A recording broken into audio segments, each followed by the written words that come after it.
I will preface this by saying that I think I'm silly to believe in ghosts, and I get embarrassed to speak about it. The alternative to believing that I was haunted is admitting that I am much more mentally ill than I had ever believed, which is absolutely possible. This took place over a few years in a farmhouse in the desert of Arizona. It was newly developed land. We moved into the place when I was 15. At the time, I was going through a lot emotionally and smoking a lot of weed. That might explain some of my personal experiences, so I'll try not to dwell on them too much. The house was set up almost plantation style. It was very wide, had a big wraparound porch, and lots of awkward corners. The front room was a tall library, with an open balcony to the upstairs, which ran into long, skinny bedrooms. My parents' room was closest to the stairs, and was attached to a nursery with a sliding ensuite door. My brother's rooms, who were 2 years younger than me, and my room, were at the end of a dark hallway. That side of the house never got sun, so it had bad vibes all around. Downstairs, there was a messed up Harry Potter-style closet, a sunken-in living room, a kitchen in the center of the house, and a sunken playroom for the baby. It honestly started the first day that we moved in. My brother and I were the only ones in the house, and we were unboxing plates. It was so empty that everything in there echoed. I swear it sounded like a little girl laughed, like a creepy track that you could get off of an app or something. Keep in mind, the TVs were not plugged in. We were on an acre of land, far away from the dirt road, and my brother was way too stupid to pull a prank like that. I started hearing voices at night. This wasn't unusual. I honestly used to freak myself out so badly that I think I made noises up to scare myself. My parents had raised me not to talk about things scaring me, to tough it out and be a big girl. It was fine most of the time during the day. Everything bad came at night. I remember distinctly when it started messing with me in bed. In solidarity, my brother and I kept our bedroom doors open for the hallway's nightlight, and in case we needed to call for each other. We had a pretty messed up childhood that might have contributed to all the codependency I'll describe during this. I was falling asleep, but not quite out. I felt the blanket slipping off the bed and reached down to grab it. This was common. I didn't have a bed frame with a foot. It kept slipping no matter how I tried to tuck it. In classic horror movie fashion, the last time I pulled it, I felt tension. There was nothing it could have been caught on. I felt like the second I went from confused to terrified, it bounced back to me. I don't know how to explain this that well, but I was certain that someone was under the bed pulling it away from me. Later, I moved another nightlight into the bedroom. It was a kind of spooky amber orange, and I convinced my parents to let me paint the walls cherry red. Again, I was almost asleep, but not quite out, so I don't think it could have been sleep paralysis. I heard the carpet rustle, and maybe joints cracking. It sounded like my mom had come in to check on me. I opened my eyes, and immediately froze. I don't think I've ever been more scared in my life. There was a woman crawling across my floor from the far side of my room to the foot of my bed. She was pale and stringy-haired as if she were going bald. I couldn't see her face. I don't know how I fell asleep. I couldn't scream or move. I think she disappeared under my bed. But again, this could always be a hallucination. My baby brother was about 7 months old when she started coming out during the day. My mom was a teacher at the time and was able to stay home with us during summer vacation. It was lunchtime and we were watching a movie quietly downstairs while the baby napped. There were noises upstairs, as if something had been dropped to the ground. We listened for a second before my mom ran up. She thought the baby had fallen out of his crib. We opened the door and found him sound asleep. There was weird white stuff on the floor. It took us a while to figure out that it was drywall or something like that. There was a crawl space to a small attic where the AC and insulation could be reached. It was barely big enough to get into and a good 9 feet from the ground. It also had to be pushed up and slid over to open. There was a visible gap. The carpet was a really ugly dark blue, so we could see the white spots on the ground as if something had been dragged from one side of the room to where the crib was, and it stopped right in front of it. My mom checked the closet and called my stepdad. He couldn't leave work, so he stayed downstairs until he got home and checked the crawl space. We have never had animals. It's really difficult for most things to live in Arizona, so wildlife is pretty rare in that area. He didn't find anything, or signs of anything living up there. This happened every other day for 2 weeks. We really didn't know what to make of it. My mom thought it might be the AC suctioning the opening upward. It stopped and didn't happen again for 2.5 years, until my baby sister was born and stayed in the same crib. Again, it happened on and off for a few weeks, and never again. To keep my own solo experiences brief, I had a period of 3 months where I straight up did not sleep. I went crazy. Every night, I felt like my bed was shaking. The instant I laid my head down, it would vibrate, the metal frame would sway, and I would feel as if something was pushing the mattress between the baseboards or sitting on the corner. I had my brother touch the frame one night to tell me if the shaking was in my head or not. He said it wasn't, but I'm still not sure if he wasn't just playing into it. I thought I might be having seizures or something. At one point I got so frustrated I started sleeping on the couch downstairs with the dog. I started hearing whispers too. Not a noise that sounded odd, but someone calling my name. My name has 3 freaking syllables. I would be in my room, door open, doing something at night after my parents went to bed. It was a female voice, but it sounded off. I don't know how to explain it. The downstairs really scared me after the lights went out, so I never went down, but I did walk to the balcony and look. I never saw anything, but the whispering would stop when I got close. My brother started hearing it too. He's kind of weird. His life's dream has been enlisting in the army, so his reaction was always getting his knife and walking right downstairs to confront it. He would turn the lights on and look around before coming right back up. He slept on my floor a few nights because he was convinced that she wanted me. We had prior haunting experiences, which led to my parents making jokes that the ghosts follow us. They didn't pay much attention to it at the time when it was quiet. One night, my parents went out with the babies. My brother and I were in our rooms, doors open per usual. We started hearing something strange. At first, I thought it was the wind. It got louder until it was clear that a woman was wailing. I know it sounds crazy, but it was so clear. We hid in my room for what felt like hours, calling my mom. For some reason, it never occurred to us to call the police. Eventually, the crying stopped. We hatched a plan to run for the stairs and out the nearest door. All of the lights were on in the house, and my brother has his stupid knives. It's like it knew that we were going to leave. We heard shuffling outside the door, and maybe breathing? I guess it could have been the air conditioning. We kind of decided that we were ready to die, unlocked the door, and booked it. The crying started again, and it was very clear that it was coming from my parents' room. We stood outside the property line for another hour waiting for them to arrive, watching the house. No one could have gotten out without us seeing. We had huge windows lining the upstairs hallway that showed everything with the lights on. My parents again made fun of us, and still do about that night. A few other incidents include my baby brother talking to the man upstairs. He would stand in front of the balcony and chat up to someone. He told us that the man was hiding in my room. He talked about the man in the window and would ask, "Who's that?"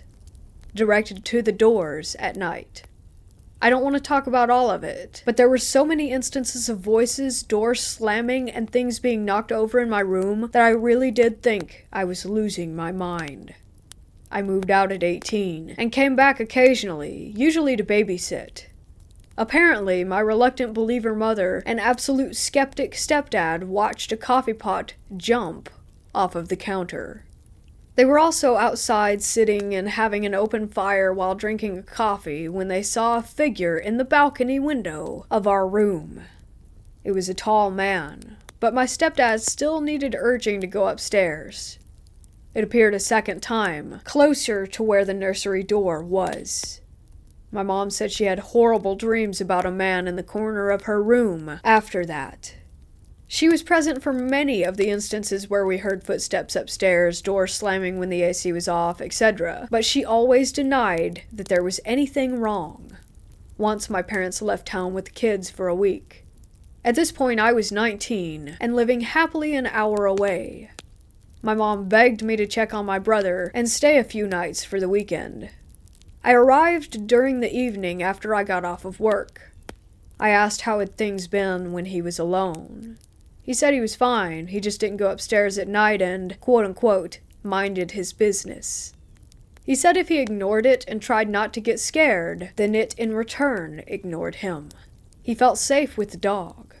We were watching YouTube and eating when we started to hear a deep noise. At first I thought it was a bike or one of the small buggies that people drove out here. Then I noticed that it was holding a tune.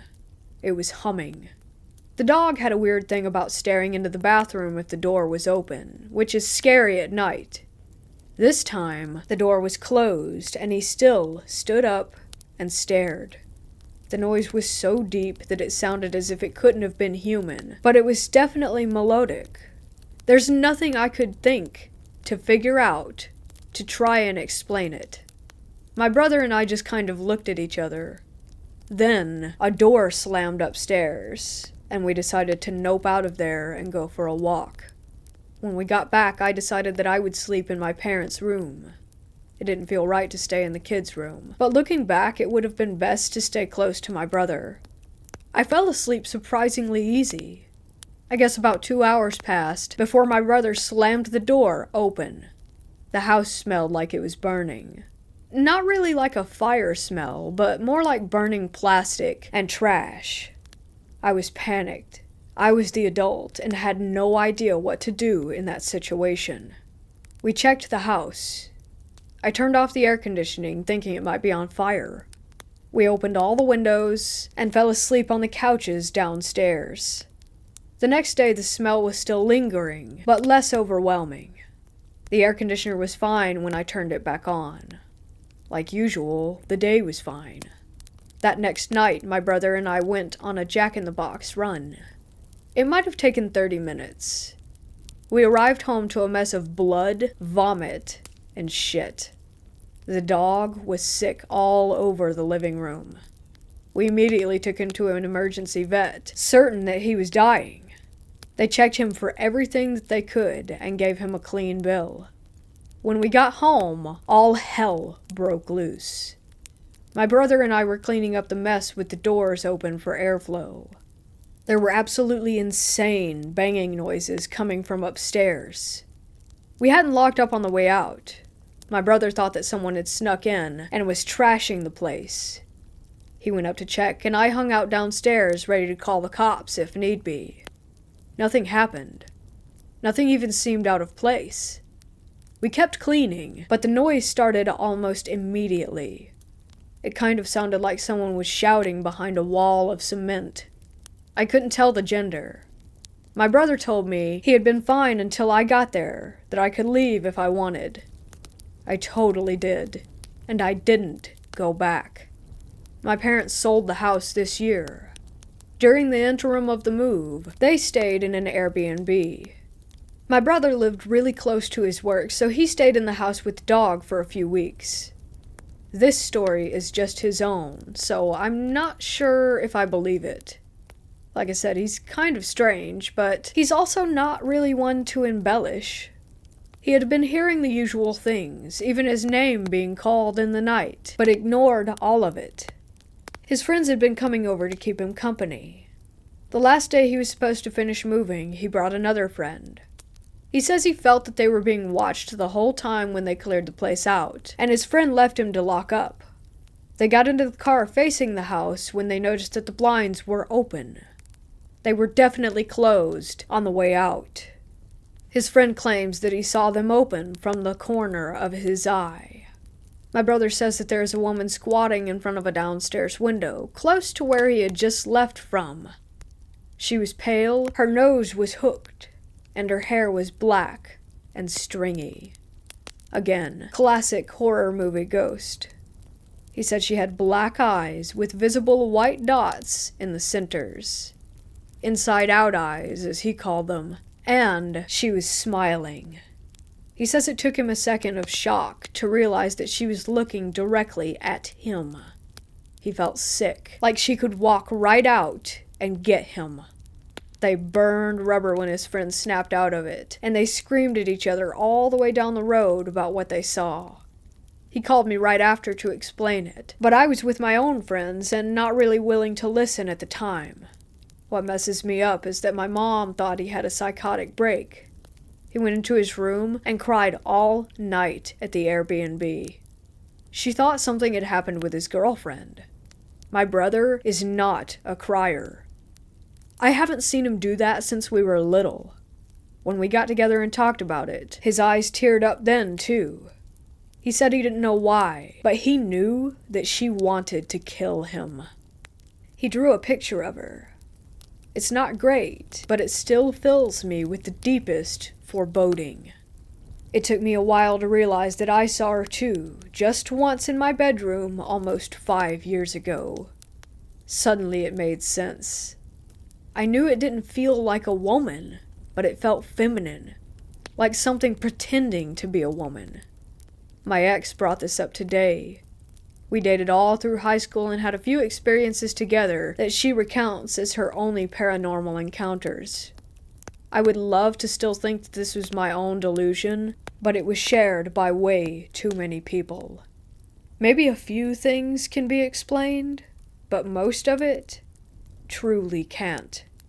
It has affected me so deeply that I'm still terrified that if I think too much about her, she'll follow us a state away.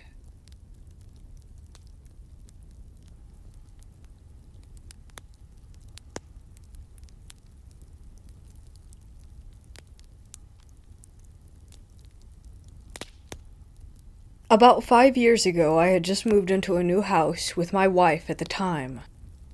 We had 2 kids, ages 2.5 and 1. My 2.5-year-old was very articulate for his age, and so one day as we were walking out the front door, he points across the house and asks, "Mommy, who's that little girl right there?" Well, my wife and I just kind of froze, because he was the kind of kid that had never made up any imaginary friends, or anything like that. But the moment passed, and we kind of forgot about it. Around 6 to 8 months later, I remember I was in my bedroom late at night. I have a large window in my bedroom that looks out into my backyard. I also had a couple strings of lights overhead that illuminated the yard perfectly. One night I was up studying for a class the next day when I looked outside and saw that my kid's swing set had one swing going back and forth in a perfect pendulum motion like someone was on it, while the swing next to it was dead still. This was not the first time this has happened. It was actually the third, I think. But it was the instance that I remember the most clearly and took the most notice. I honestly have no idea why I didn't think to tell my wife or to take a video, but I just stood there in the window and watched it for a couple minutes, and it kept up perfect consistency. I grabbed my flashlight and walked out to my deck to get a better look. Still swinging. I had been studying lots of science classes at that point, so my head was in the space of, I'm going to figure out the rational explanation of why this is happening. It was breezy out, so I walked up to the swing set and held my hand in different places around the swinging swing, and no breeze. Plus, again, the swing next to it was dead still.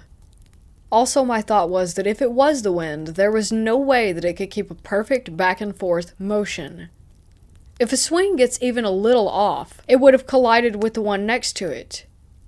Anyway, I'm not sure if I had a previous encounter with my son in mind or not, but I had a very certain feeling at that moment that there was a little girl swinging on the swing. Almost like I could see her, but obviously couldn't.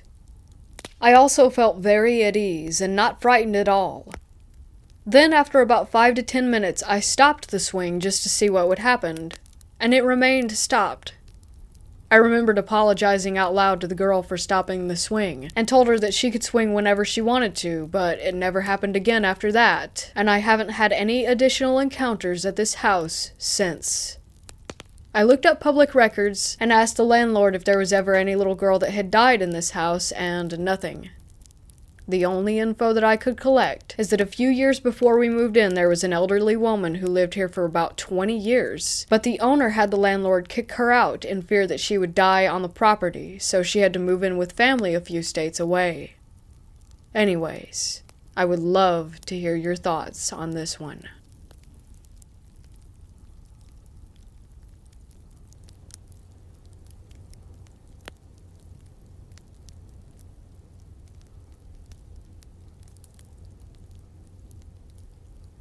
I was 13 years old, 2003. My friend and I were bored and decided to have some weird fun. Now, I've always had interest in supernatural and occult-like things.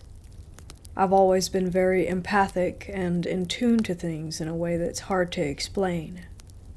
Anyways, I didn't have a real Ouija, so we used paper and drew one, and then used a quarter for the planchette. We asked if anyone was there and if they wanted to talk. Of course, there was nothing for a few minutes. Suddenly, the feathers of my dream catcher in my room started to sway. No open window or AC on. We asked again if anyone was there, and then it felt like there was a pull. We allowed ourselves to let go and just see what happened. It went to the yes. We asked what its name was, and we felt pulled towards D and C. Just those letters, D, C. Odd.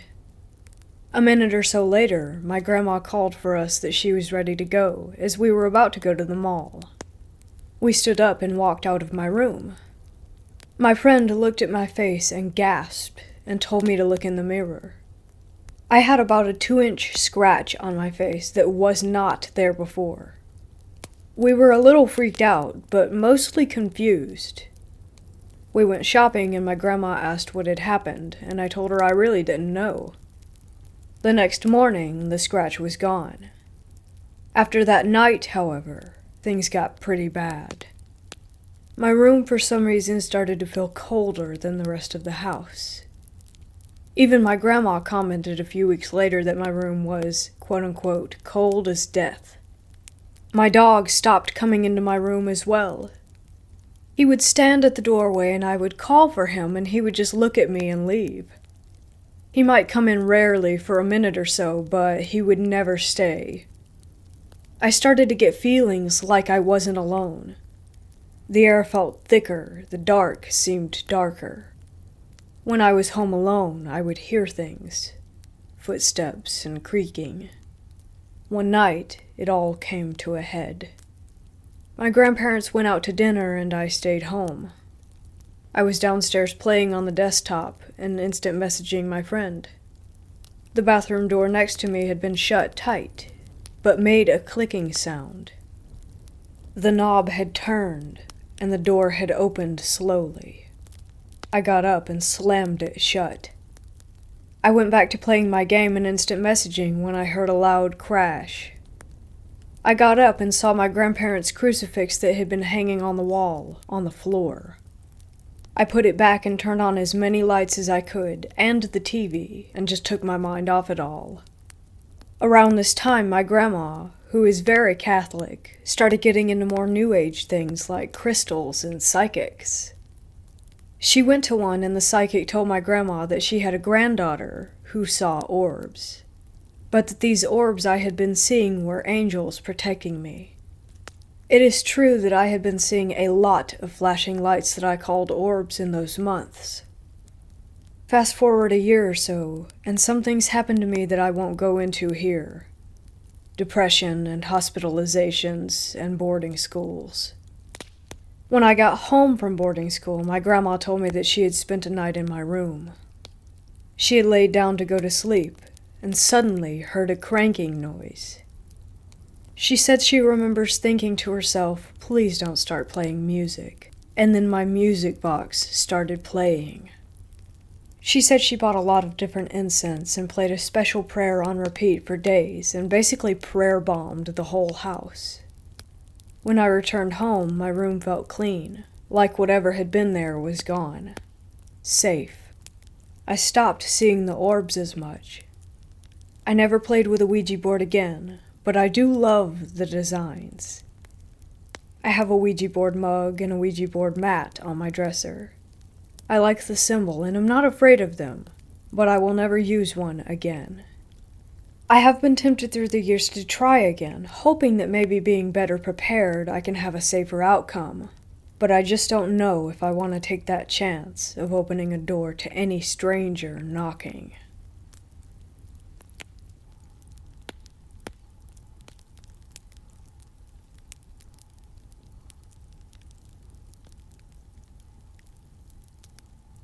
This is the story of the time I saw an apparition that looked as if it crept right off the silver screen. This encounter happened in the late summer, early fall of 2007. I was in the 4th grade and my family had just moved to the absolute boonies of Mississippi. I was born in Mississippi and still had a lot of family down there, but my father had been stationed in another state for the previous several years. Military. So I guess you could say we were moving back home. My parents were in the market to buy a house, but until they found one, we would be staying with my great-aunt and her family. My aunt had a beautiful but slightly run-down 100-and-something-year-old home in the woods on the outskirts of an abominably small town. In order to get to her home, you had to drive down a 1-lane dirt road through the woods. On this particular afternoon, my sisters and my cousin, who was about our age, were playing tag in the front yard of my aunt's home. Now, you need to know a little bit about the layout of this yard. The yard was longer than it was wide. Picture a rectangle with the house on one end and the dirt roadway at the other end of it. If you're looking at the house from the road, the right side of the yard is bordered by muddy soil, thick trees, and bamboo that creates a sort of natural border to the property. On the other side of the yard is a length of tropical leafy bushes about waist high that run from the front of the porch almost down to the road separating the yard from the driveway, just on the other side of the plants. Near the road in the middle of the yard was a ginormous old oak tree dripping with Spanish moss. Now back to the game. This particular round of tag, I was it. My siblings and cousin were running around the yard and the house, trying to hide behind various things. As I was scanning the yard, I noticed the figure of a girl with long, straight brown hair, peeping her head out from behind the big oak tree. She was wearing a dress that fell below her knees, which was very different from what the rest of us kids were wearing, namely cut-off jean shorts and stained t-shirts. I thought it was odd to see someone there, since I could have sworn that I saw all of the girls run in the opposite direction toward the house, but I figured I would go and check it out anyway. As I made it to the tree, I looked behind the trunk, and there was no one there. I was beyond confused at this point. My 10-year-old brain didn't immediately jump to ghost. It was more along the lines of, who the heck was that? The tree was in the center of the yard, with no other trees or shrubbery within 20 or so yards, so if the girl would have run up from behind the tree, I should have seen her. By that point, I started scanning the yard, and my eyes happened to fall to those tropical bushes that bordered the driveway. Crouching down near the bushes was the same figure of the girl. I remember her squatting near the leaves and peering in my direction when I noticed that she had no face. She was completely absent of any facial features, eyes, lips, and nose. Her face was just a smooth expanse of flesh-colored skin. It looked like something straight out of Silent Hill. I must have looked away, and then she was gone. I have never seen this apparition since.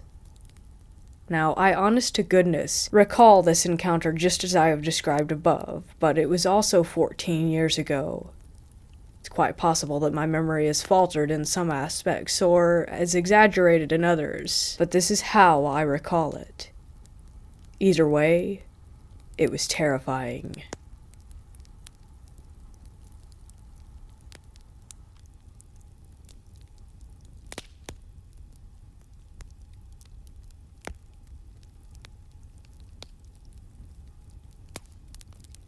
This is a series of events that occurred when I lived on a plot of farmland a couple of years ago. I was pregnant with my daughter, and my boyfriend worked late at night, so I was home alone a lot. Things were okay for a while, but as time went on, it started feeling strange in the house.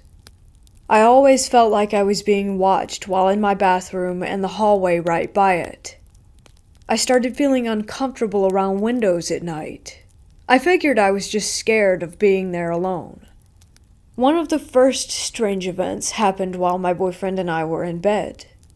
While watching TV, I saw the door handle to our room slowly turn as if someone were about to open the door, but then it turned back. It caught me off guard, and I was trying to get my boyfriend's attention, but it stopped when he finally looked. Things began falling off the surfaces outside where my boyfriend would go to smoke cigarettes. He told me he would feel breathing on his face while in bed. He told me several months after it started happening, thinking that it would freak me out if he told me. He's not the type to jump to a "it's a ghost" conclusion.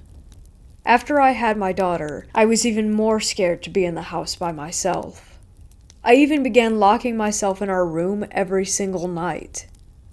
One night, I was waiting for him to come home from work. It was around 3 a.m. I heard the door handle jiggle as if someone were about to come in, but then stopped. I figured my boyfriend had to use the bathroom or something.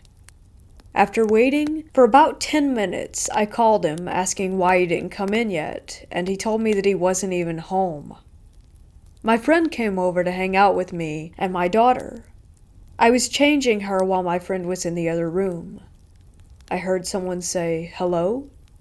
And I thought it was my friend, but she said she heard it too, and that it wasn't her. I would get my friend to come pick me and my daughter up frequently when my boyfriend was at work because I was so afraid. One night, I had an overwhelming feeling of danger and had them come get us. I was taking my daughter's car seat out to their car, and it literally felt like someone yanked it down and out of my hands. I didn't drop it. I don't know how to explain it other than to say just that it was yanked or jerked down. I hated being in this house. I can't even explain the feelings that I felt all the time. I was just so terrified, and I'm so happy to be out of there. We moved away 3 years ago. On moving day, my boyfriend told me there were garbage bags at the top of the stairs that were placed in a way that they weren't going to go anywhere. But as he and his brother were loading up the last bit of stuff out the front door, he saw these bags come tumbling from down the stairs. My bland storytelling does my emotions no justice. I've never been so scared just to be in my own house every night. As soon as the sun would set, the whole vibe would shift. I thought I was crazy. I was getting angry and upset far too often over nothing. I honestly dread the idea of ever going through something like that again.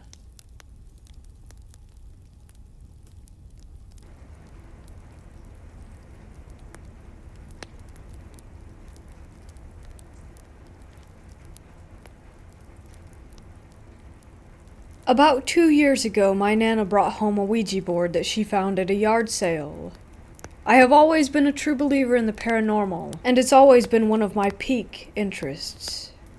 I have heard or read enough stories and watched enough shows to know not to mess around with a Ouija board, and quite frankly, they kind of freaked me out, so I wanted nothing to do with it. My Nana, on the other hand, doesn't believe in the paranormal whatsoever, and thought it would just be a fun game for myself, my brother, and the oldest of my 2 cousins. I left it on the dining room table for days before she made me put it away. I ended up sliding it under my bed in hopes of just forgetting about it. My brother, 11, and my cousin, 12, bugged me about it constantly because they wanted to play with it and I wouldn't let them. I tried to explain to them that it wasn't just a game and that it shouldn't be messed with, but they were preteen boys who couldn't help but do things that they shouldn't. One day after I got home from work, the boys were there and I had this sneaking suspicion that they played with it. I looked under my bed and it was there, but I just had this odd feeling. That's when I went downstairs and interrogated them about it.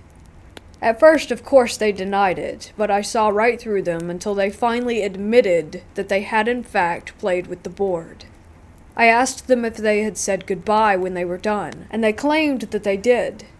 My cousin likes to over-exaggerate stories big time, and makes things up to be overly dramatic, so when he told me about a couple of things that supposedly happened, I didn't believe him at all. Also, they were boys who liked to mess with each other, so I assumed that's what was occurring. Anyways, a couple of nights later I got in bed, and as I lay there trying to fall asleep, I got this feeling like I was being watched. I looked over at my closet, which has 2 sliding doors, and I noticed one of the doors is slightly opened, leaving a small space.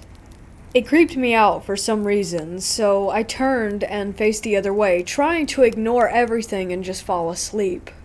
I finally passed out, and the next thing I know I'm woken up by what felt like someone or something hitting me in the back of the head. I was lying on my back, so the back of my head was fully on my pillow, which made it even weirder. And it wasn't a light hit either.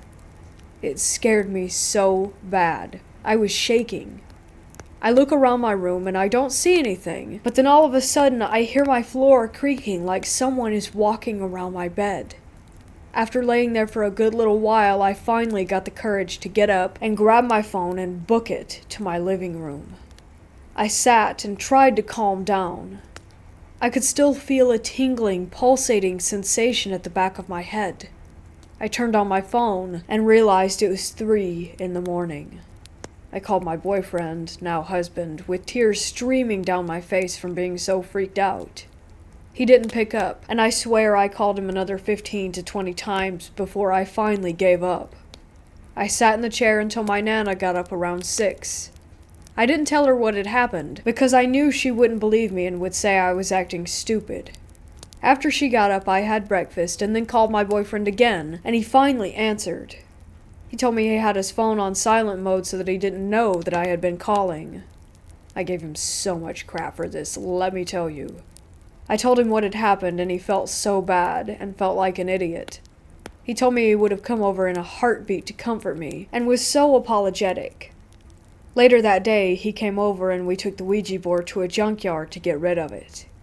My husband is the only one in my family that knows what happened, and I didn't experience anything again after I got rid of the Ouija board. So once again, moral of the story, Ouija boards should not be messed with.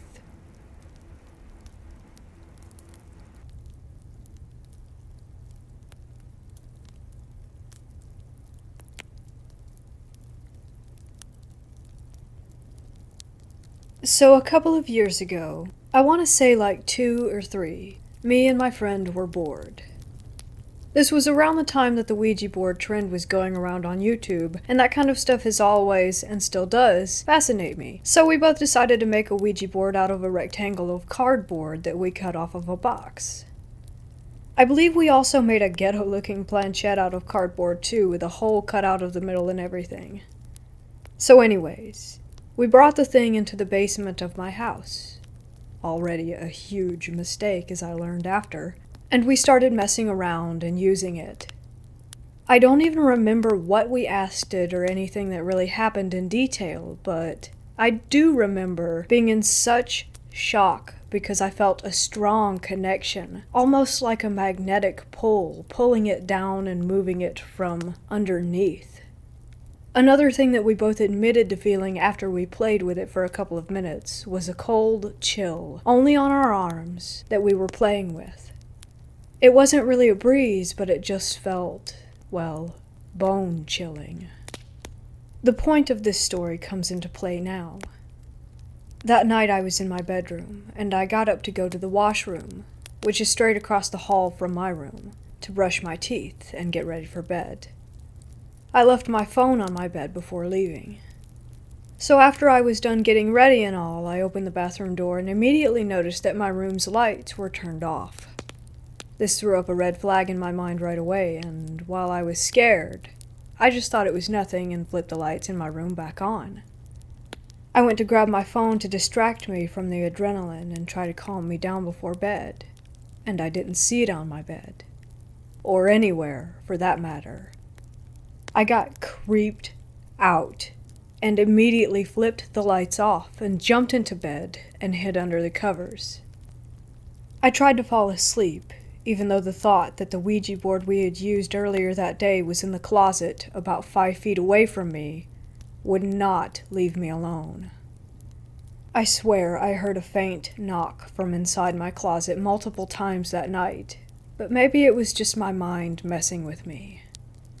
The next morning, I wasn't as scared or freaked out as I was the night before, and I got up to take a shower. Once I got out of the shower and stepped out of the bathroom, my phone was right there, on the floor, right in front of me. To this day, it still troubles me, and I have no idea what happened that night. I haven't touched the cardboard Ouija again, but I did purchase a legit Ouija board like 3 months later, and have not really had any outstanding experiences with it, like I had with the cardboard one.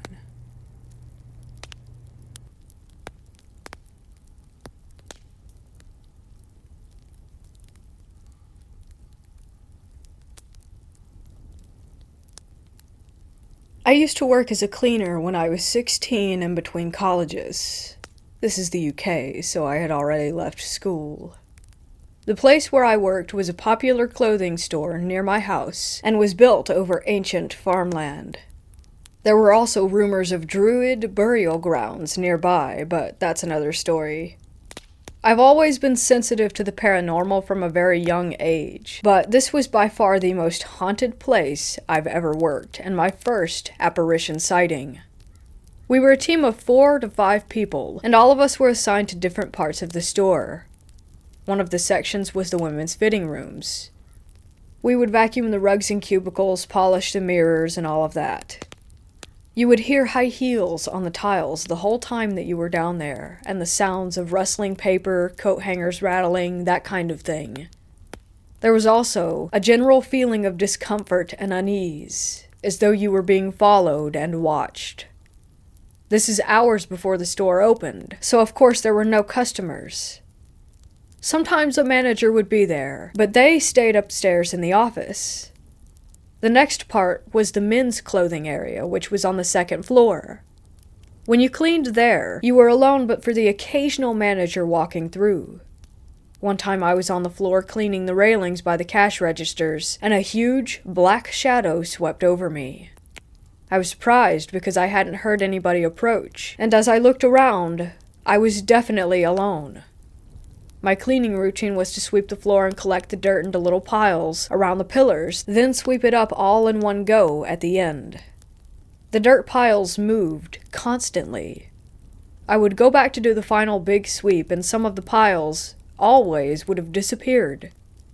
After I clocked out, the piles would be there again. I had a sense that the spirit was a young male farmhand who was very mischievous. I said as much to my coworker, and she told me that she refuses to clean in that area after polishing the mirrors one day and seeing the disembodied head of a young man peering over her shoulder. Aside from my instances with the piles, I would always hear the sound of coat hangers rattling and shuffling noises, but I never felt threatened by it. I used to laugh it off or just tell the spirit to stop, and he would most of the time. Now, after the store was clean, we would clean the staff quarters. Toilets and canteen, meeting rooms. The toilets were a non-paranormal horror in themselves. Note, I worked here with my mother. We were assigned to clean the female toilets, and usually if someone was using them, we would leave and give them privacy until they finished. So we went in, the middle stall was closed, and we heard rustling paper and heavy breathing. So we left and waited. And waited. And waited. The cleaning cupboard was right next to the toilets, and didn't even have a door. We would have seen and heard anybody who might have left. To leave and enter the toilets, you would have to walk straight past the open doorway and then walk down the corridor that directly faced it. It was an L-shaped corridor, with the toilets on the far end and the cleaning cupboard on the corner. Except when we went in after waiting 10 to 15 minutes, the middle stall door was wide open and empty. Now, on to the apparition. The children's clothing area was generally less creepy. There were coat hangers moving again. Sometimes things would fall off the shelves and rails, but we always just shrugged it off. The elevator was directly opposite the children's clothing, and we usually loaded our cleaning equipment into the elevator because it was too heavy to carry up the stairs. I remember rinsing my mop out, and I glanced up. There was a little boy around 6 or 7 years old, standing directly in front of me.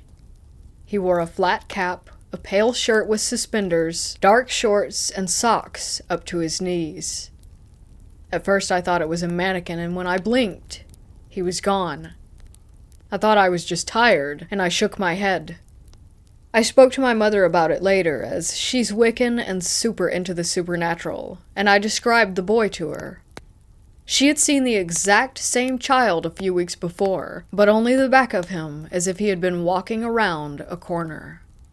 She told me that she had the feeling he had died of lung-related issues, perhaps tuberculosis or pneumonia. So there you have it. Some of it can be explained by tiredness, I know, but I just thought I would share this experience.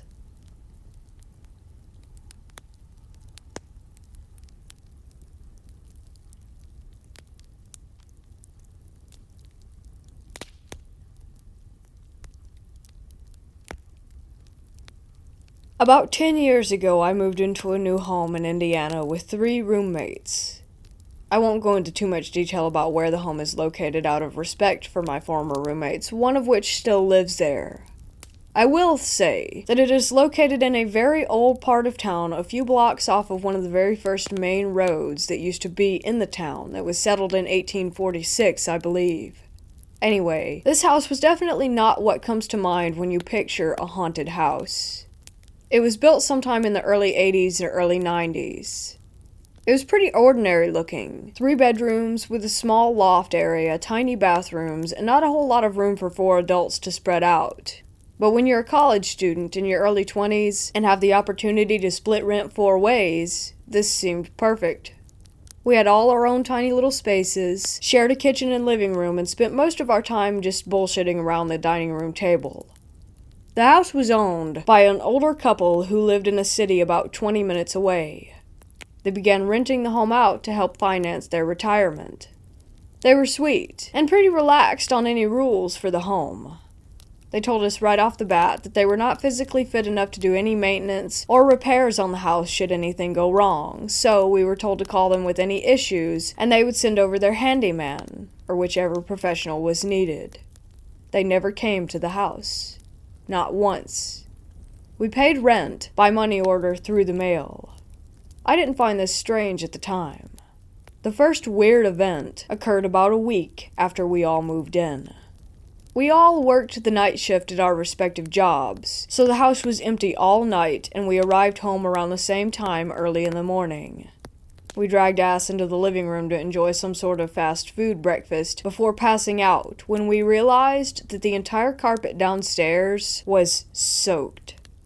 A pipe had burst beneath our dishwasher during the night and flooded the kitchen, dining room, and living room. Our landlords had the floor replaced within a week, and we went on with our lives. Then, about a week later, we were baking cookies in the oven when all of a sudden the cookies burst into flames. The oven was producing so much heat that I was afraid that the whole thing would catch on fire. The landlord sent a repairman, who told us that something had caused the internal thermometer in the oven to be so uncalibrated that you could set the oven temp to 300 degrees, but it would be more like 475 in there. Again, we had it fixed and moved on. It wasn't long after that when the unexplainable and unnerving activity began.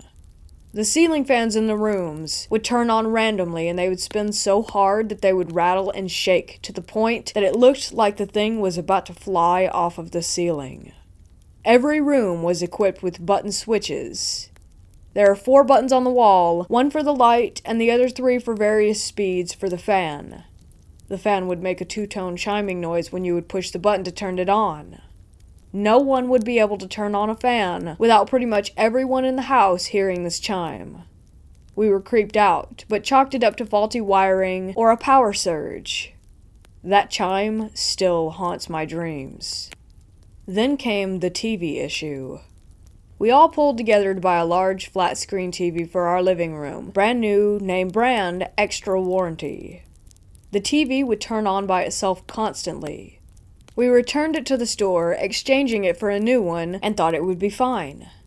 We would be outside or in a different room and hear the chime, go turn the fan off, and realize that the TV had just turned itself on. This happened 5 or 6 times a day. It was unable to be ignored. 2 separate things in 2 different rooms turning on almost simultaneously. The electrician was called. He found no signs of faulty wiring, and I think he thought we were making it up. After months of this, we began to hear the whistling. 3 notes whistled by an unseen force at all times during the day.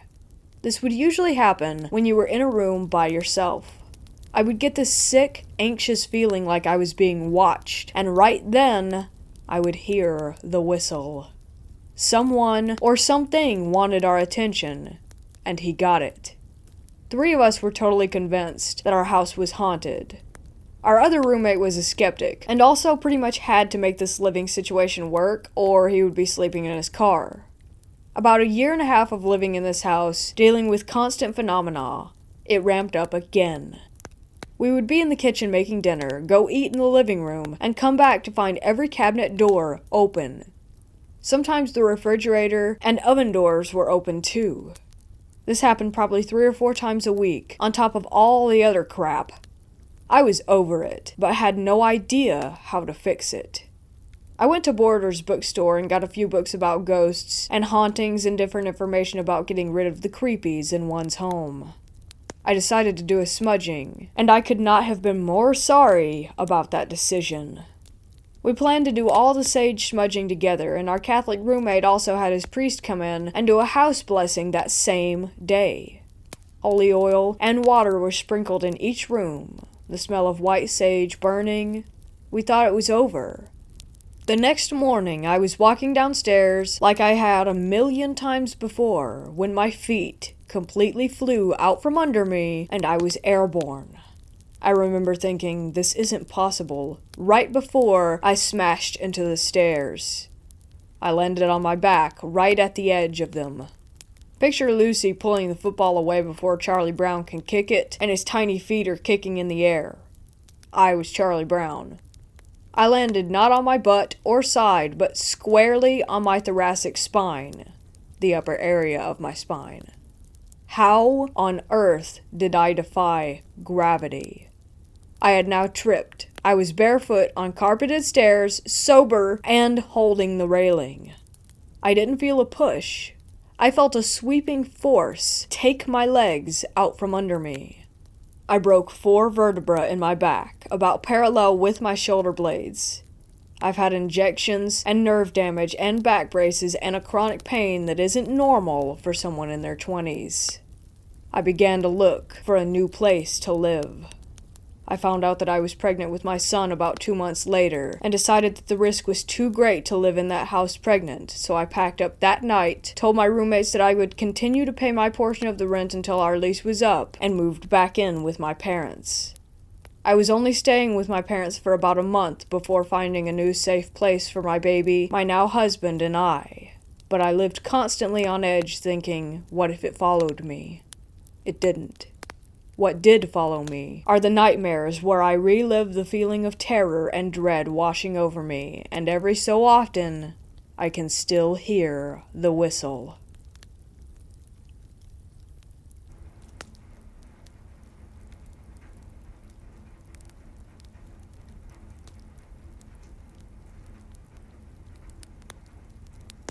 All this started when I was in middle school.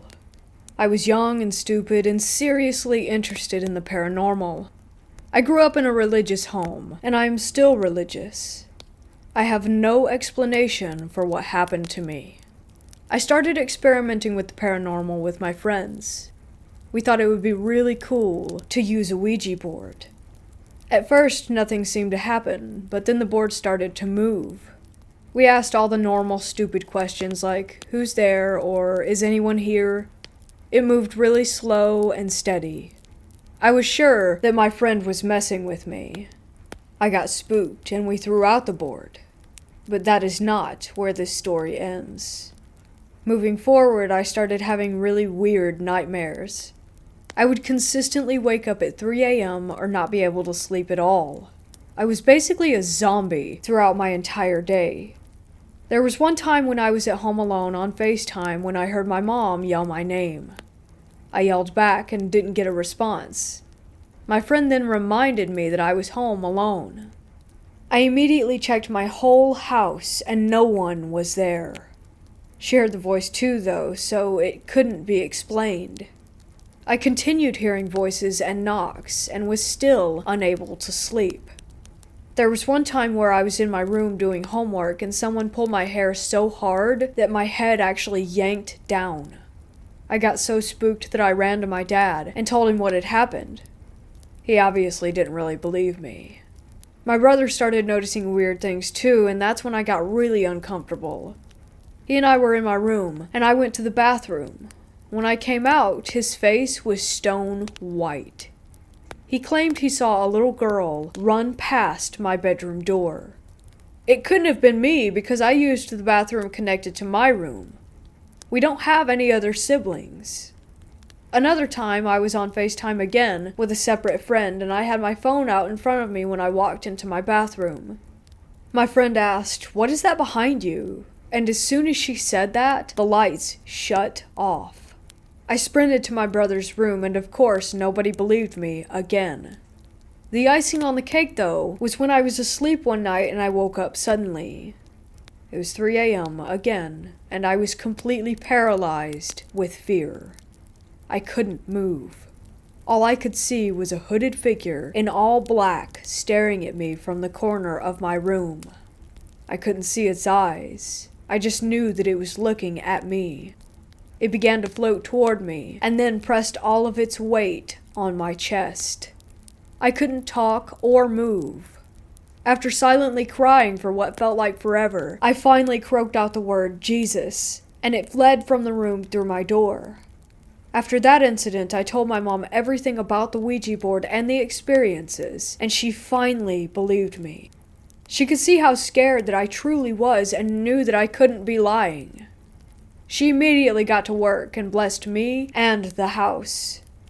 I haven't had anything that terrifying happen to me since, and I no longer live in that home.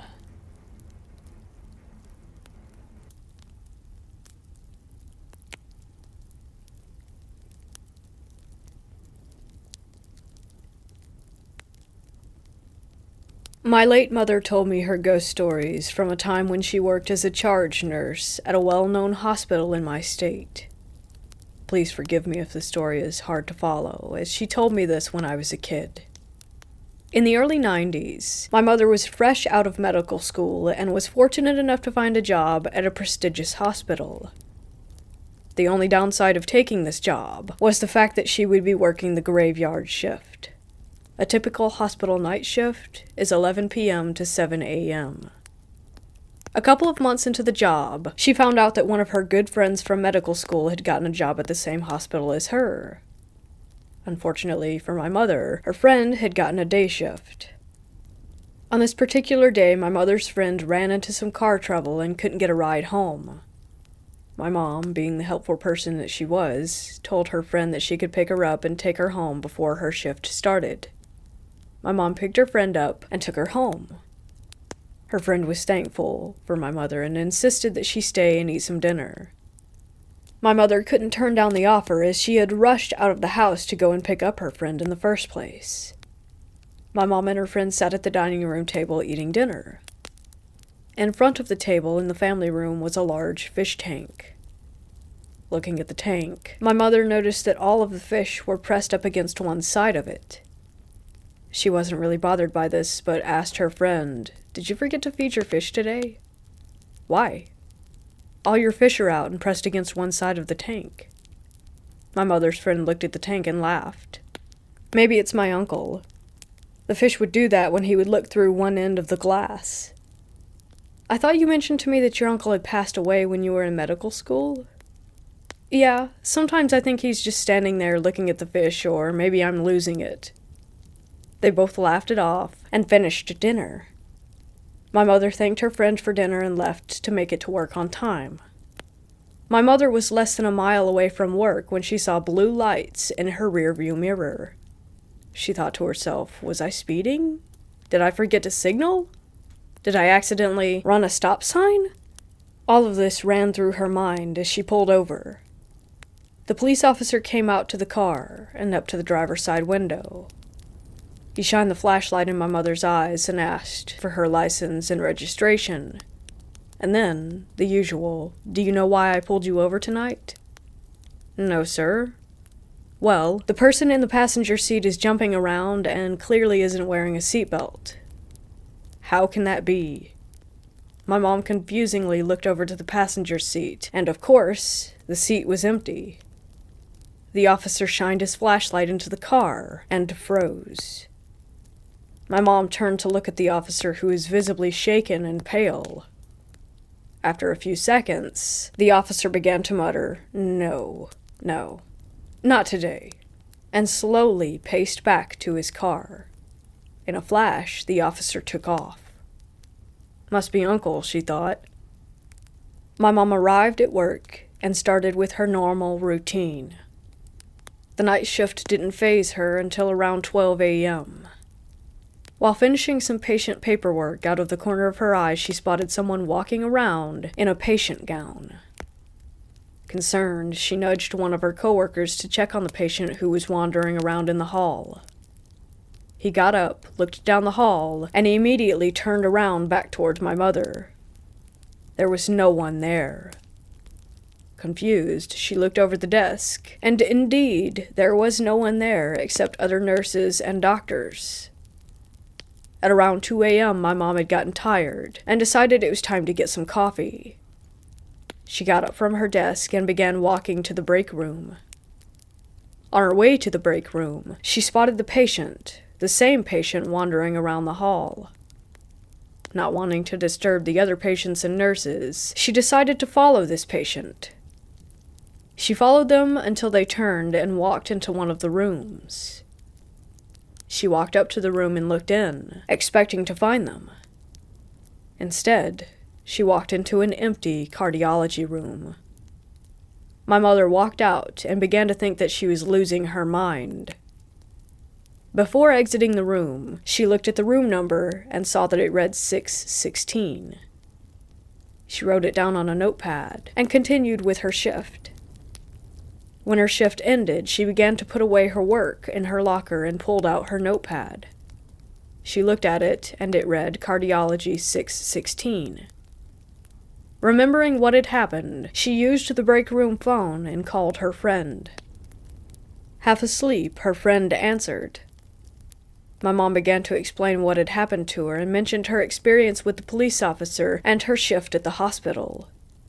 Finally, my mom asked, "How did your uncle pass away, if you don't mind me asking?" "Oh, he was having some heart problems and passed away from a stroke." "When you visited him in the hospital, can you recall what room he was in?" I think it was room 616. "I think it was your uncle I saw last night and this morning." "No kidding." My mom always told me that story, and she truly believed that she had seen her friend's uncle's ghost. Though the ghost said nothing to my mother, she could only ponder the reason why.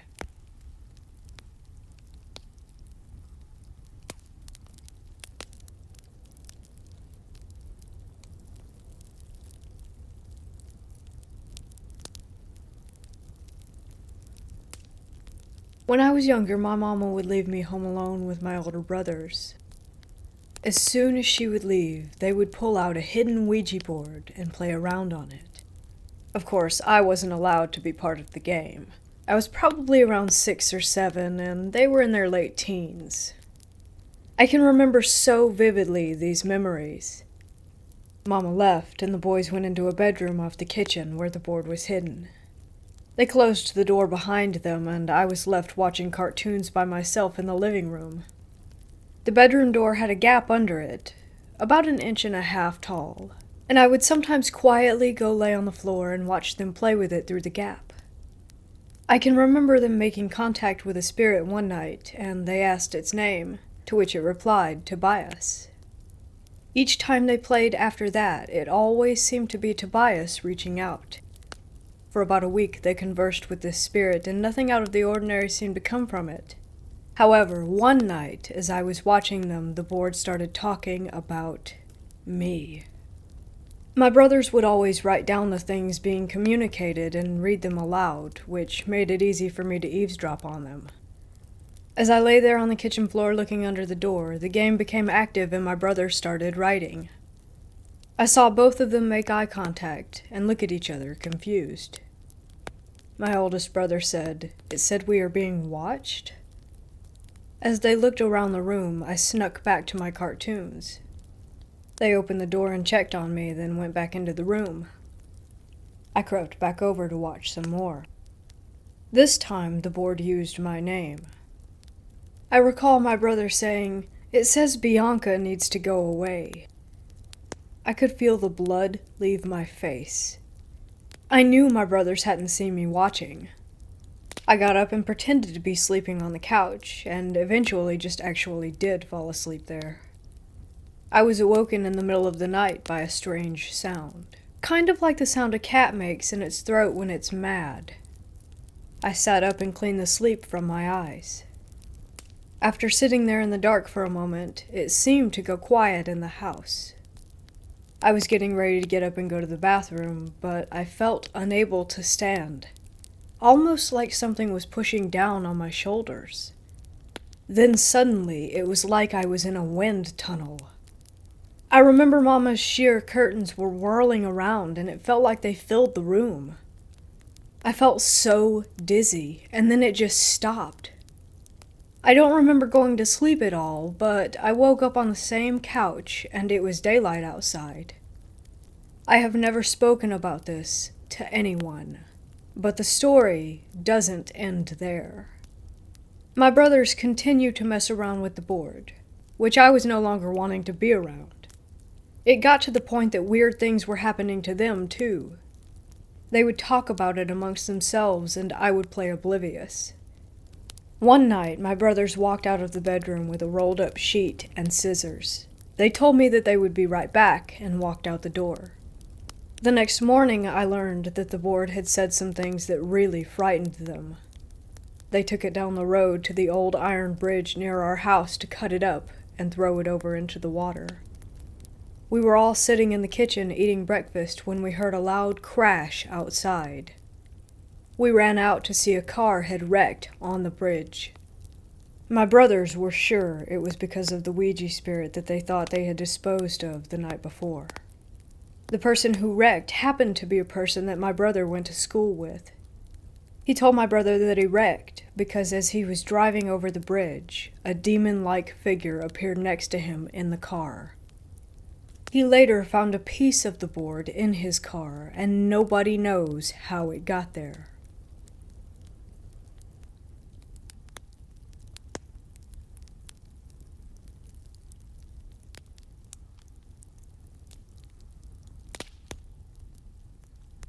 I'm not saying we have a ghost, spook, or spirit. But something phenomenological is definitely happening in our home. The brief background on the home is that it's over 70 years old in an older part of our town. The previous resident was a well-respected attorney in the area, and he died here. We wouldn't learn this until after we moved in. The house was almost completely dismantled and rebuilt with new everything. Paint, electric, plumbing, drywall, etc. One floor, not a whole lot of square footage. An attic that has about 2.5 feet of clearance. Not long after getting moved in, my wife and I learned a little bit more about the house's history, and that the previous owner had passed away, and that it was quite some time after his death before he was discovered. We made peace with this information, and continued settling in. The first peculiar incident wasn't really that peculiar. It had been well over a year since the previous owner passed, but he kept receiving mail. A lot of mail. Fun mail, too. Magazines and newspapers with the subscriptions renewing.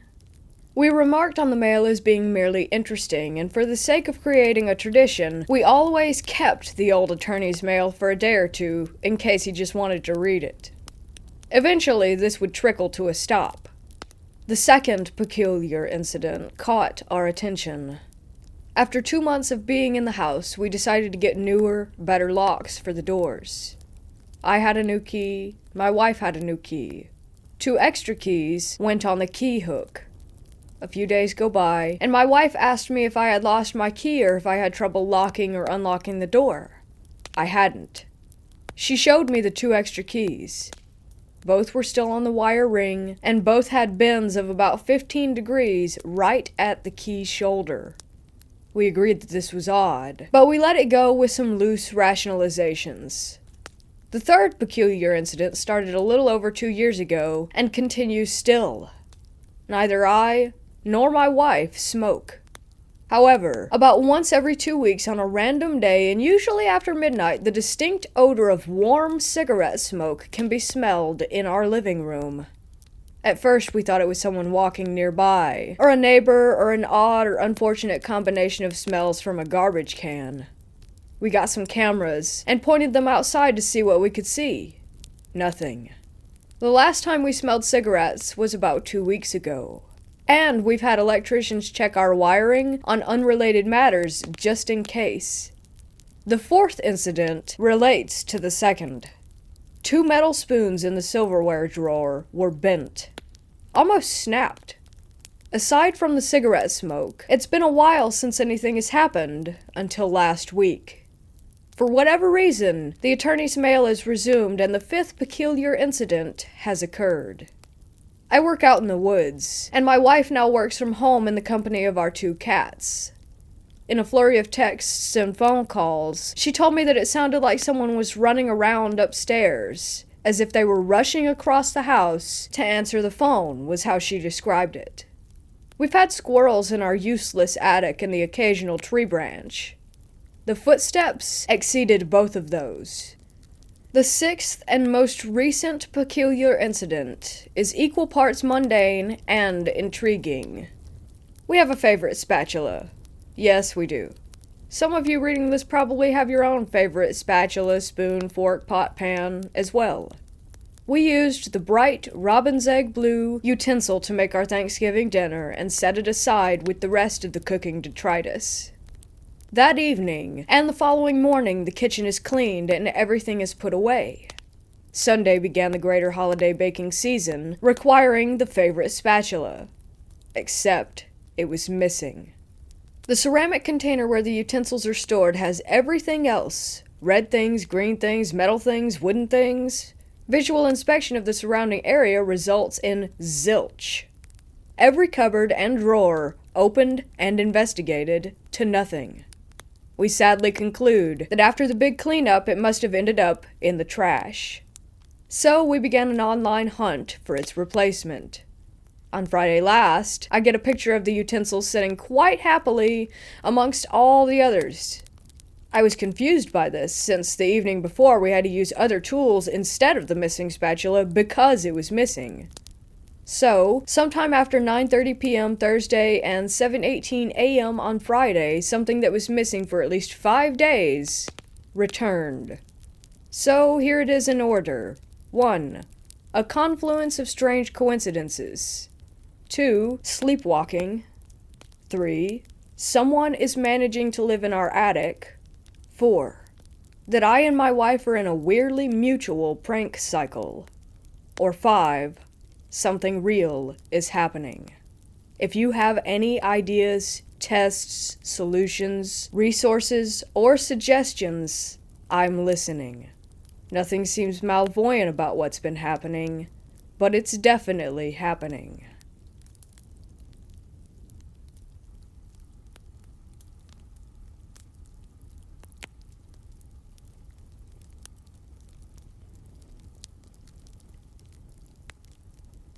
This story took place when I was a kid.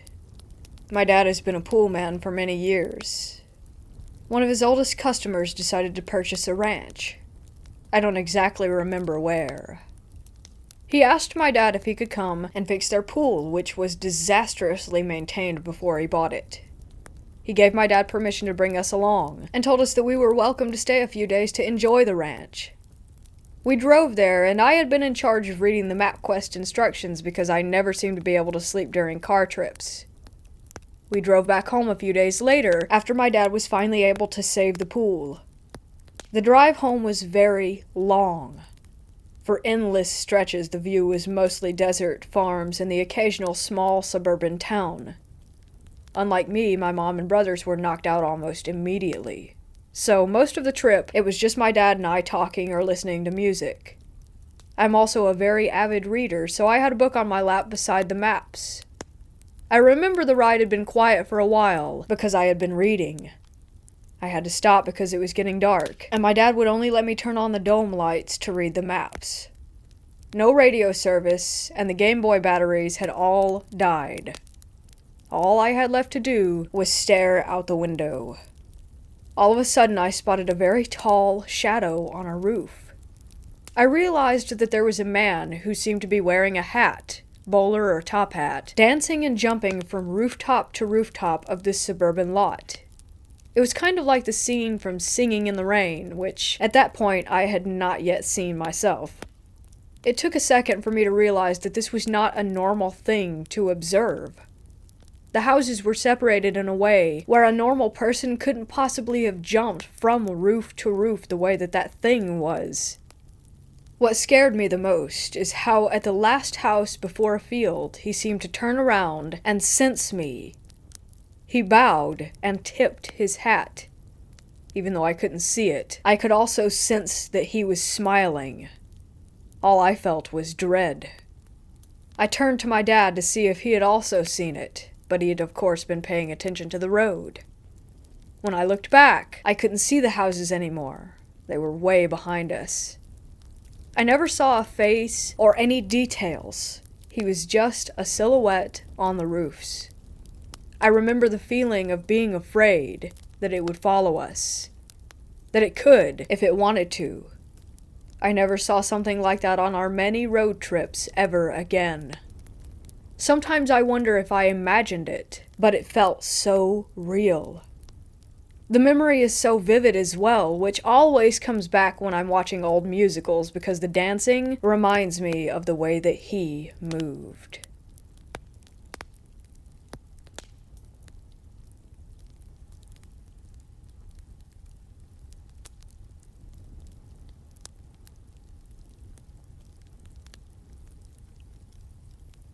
About a month ago, I started a new job doing security at a local community college. Being the new guy, I was pretty much shafted with the night shift right off the bat. Normally, I work from 10 p.m. to 6 a.m. on weekdays, and 6 p.m. to 6 a.m. on the weekends. It's a nice job, good pay, plenty of overtime. The campus doesn't have dorms, and I'm the only one here at night. It gets lonely and very quiet. Watching the security cameras is monotonous, and patrolling the empty dark halls can only be done for so long before boredom really starts to set in. When I first started, I had the expectation that I would be given the worst shift at the worst times, and I was right. I was put on the night schedule before I even got to see the place, really. It used to be an old Catholic academy for girls until the late 60s. It isn't particularly secluded, but more suburban. It sits up on a hill overlooking a highway. It has 5 floors in the new part of the building, 4 floors in the old convent and chapel wings. It was first opened in the 1890s by a religious order of nuns, particularly for young ladies who also wanted to be nuns. It grew out of that until eventually attendance dwindled and it was sold to the state, who in turn converted it into a community college after almost a decade of disrepair. I'm not someone who dabbles in the occult or knows a lot about the supernatural. I mind my own business and try to do my job. But recently, this place has got me in rare form. I don't scare easily now. But just in the short time that I have worked here, I've started to think that something is up. The security cameras are typical CCTV cameras. No audio recordings. But in the monitor, I'll hear a crackling like static.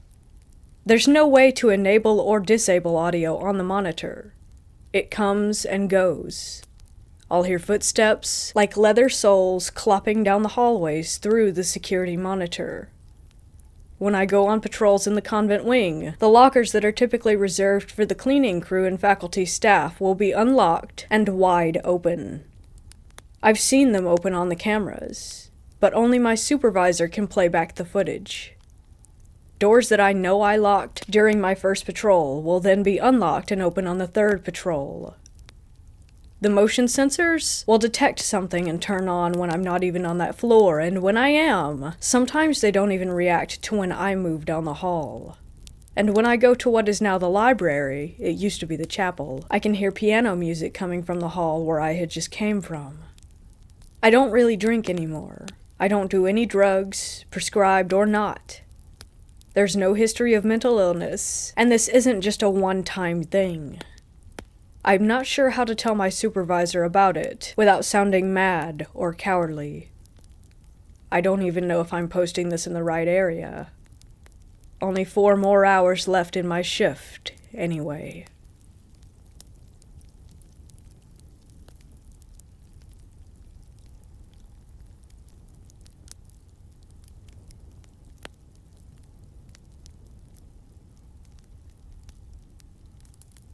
I work at a mental health facility. Strange things happen a lot, like doors closing and opening, seeing things out of the corner of your eye. You know, normal, creepy hospital stuff. Well, I had the creepiest experience. One night about a year ago, I'm working on the adolescent unit, night shift. I just saw something move out of the corner of my eye. Then immediately afterward, this girl comes running out of her room screaming that the devil comes at 3:33. She's just repeating it over and over again. We get her some meds, and she goes back to sleep. The next night, it happens again. This time I look back at the clock, and it is in fact 3:33. They don't have clocks in their rooms, and they can't have watches, so there's no way that she knew what time that it was. We played back the camera, and she just went from dead asleep to balls to the wall. So this girl does this every single night for her entire stay, which was about 5 days.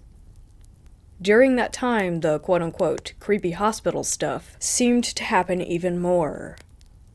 Random door buzzers were going off, doors were opening and closing, lights were flickering. That creepy being watched, hair sticking up on your neck feeling was happening all the time. Every day she would say that she didn't remember getting up, and had no idea what we were talking about. About a week afterward, she got transferred to a long-term facility. I get called to receive a report for a patient that was being sent to us. I'm reading through the notes, and at the very end, quote-unquote, parents report patient repeatedly says that the devil comes at 3:33. I check the name to see if it's the same girl. It wasn't. I called the on-call physician, and he immediately declined the patient. To this day, all the staff have no idea what happened.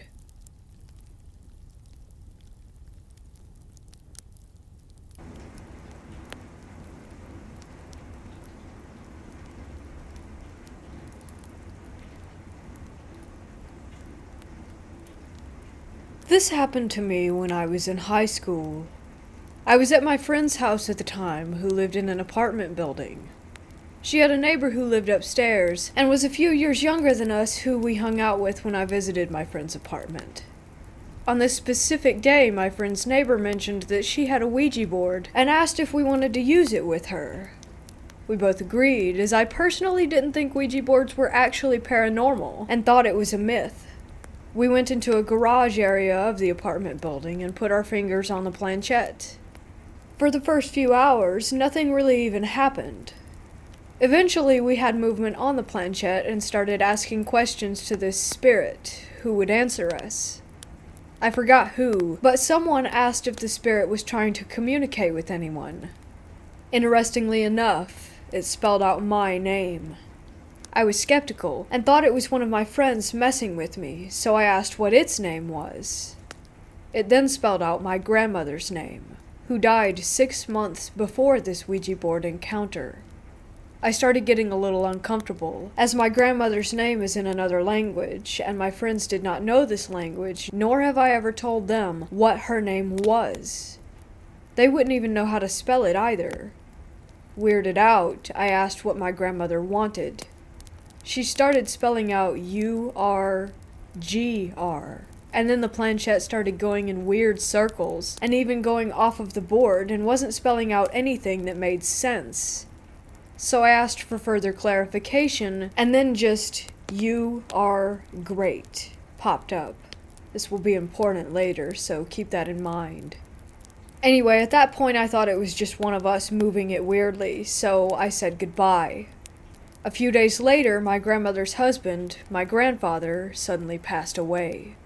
It was unexpected, as he was in great health, and it was right before Christmas, and he was so excited for Christmas. As I was at his funeral, I remembered sitting there and thinking about the Ouija board, and that's when it hit me.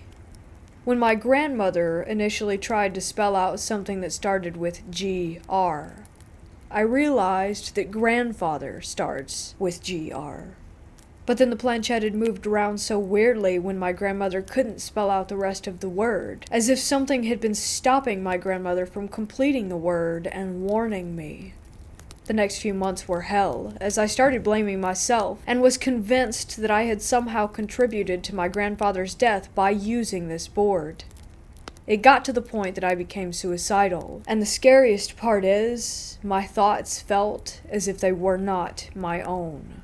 As if something were trying to lead me toward taking my life, as they were very dark. I can't explain it, as it could have been guilt, but I felt like something was watching me all the time and felt a strange presence in the next few months after using the board. There's also the fact that the night of when I used the Ouija board, I was in the bathroom and I was underneath some lights. I had a strange sensation and felt that I needed to walk away, but right when I did, the lights shattered and would have injured me if I had been standing underneath. I eventually confessed to my mother about the Ouija board experience, and right when I did, I felt a giant weight lift off of my shoulders. The negative and dark thoughts were slowly disappearing, and I started to not feel the dark presence anymore when I overcame these thoughts. However, I was still wondering if the spirit that I had contacted was even really my grandmother. I also wondered if I was imagining this dark presence and the dark thoughts that I had had. Fast forward, I was at an overnight event at my school and another friend brought a Ouija board. I decided to use it one more time with this friend and try to get some answers. At one point, the Ouija board said that it was trying to contact me specifically. When we asked who it was, it then started spelling out DEV. We started panicking, but then it spelled out to a word that I forgot. I dismissed it and thought it was nothing, but my friend decided to look up the word. A few weeks later, she told me that the word meant devil in another language. It was then confirmed to me that it may not have been my grandmother who was contacting me the first time.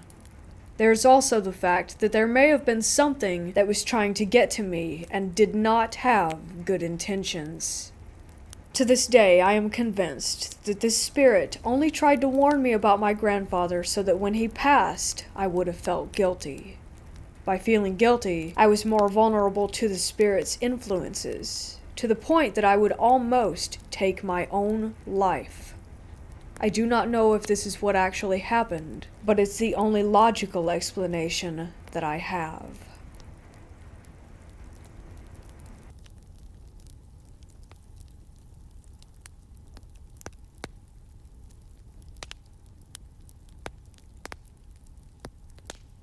Before my best friends and I were separated, one passed away, the other moved away. We used to ride around doing all of the haunted legend places within reasonable driving distances. Sometimes we would drive for a few hours, but most of them weren't scary other than the adrenaline-filled, hyped up, "Did you hear or see that?" that would cause us to get spooked. This one was different. Way different. We were just out of high school, probably 20 at the most, and we were looking for an actually scary place to visit. A lot of people we knew that we were into these kinds of things, so we would always get tips on where to go. There was the original 3 of us that day and another friend that wanted to tag along. After a little drive to our destination, about 45 minutes, we stopped at a Wawa to get gas and grab a few snacks. Like I stated earlier, we were all about 20 at the time, so we were all hyped up because we knew that spooky time was getting close. We'd always pick on that other friend that tagged along. Nothing harsh, but just, you're scared. So I believe it was me that said something along those lines that was overheard by a few people.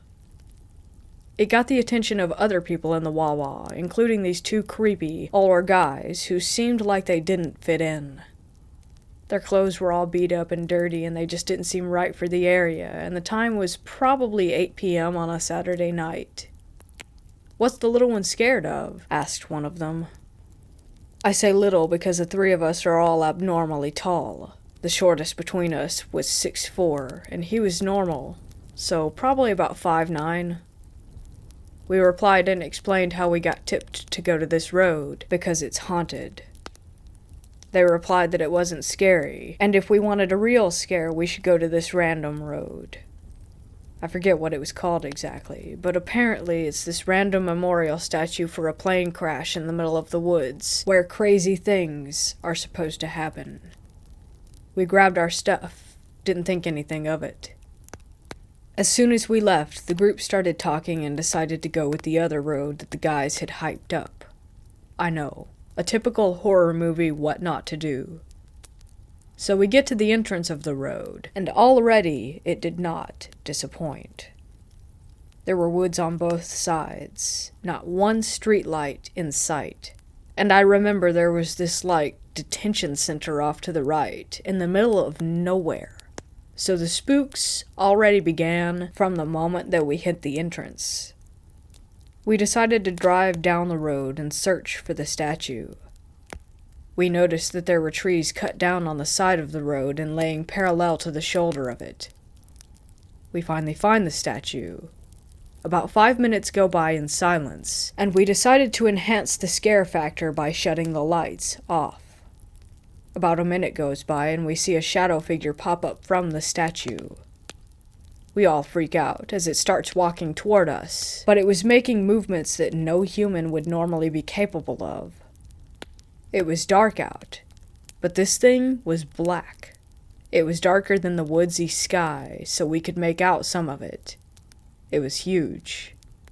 Like I said earlier, we were all extremely large compared to the average guy, but this thing would have dwarfed any of us. We decided to peel out of there and continue down the road, figuring that it would lead us out. Boy, were we wrong. About 3 minutes go by, and we hit a dead end, which in this case was an open spot in the woods with sand everywhere. The cutout was massive, but surrounded by forest. There were different cutouts, and ways to go from there, and I'm pretty sure the road continued after this cutout, but we were pretty deep in the woods by that point. So we decided to turn around and leave, obviously. After we turn around, we stop to just take in the eerie feeling. The other 3 guys were talking about the shadow figure that we saw earlier, while I happened to catch something out of the corner of my eye.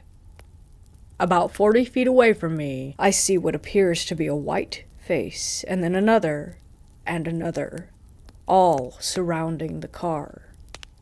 The other guys didn't see them, and I'm rarely ever scared, but seeing me panic, they all knew that something was up.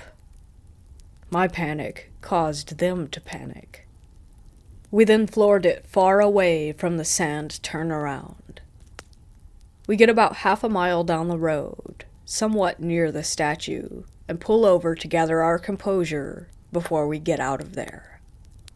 When we stopped, I swear I heard the most typical ghosty ooh kind of noise. This was now turning into a movie I wish that I was never part of.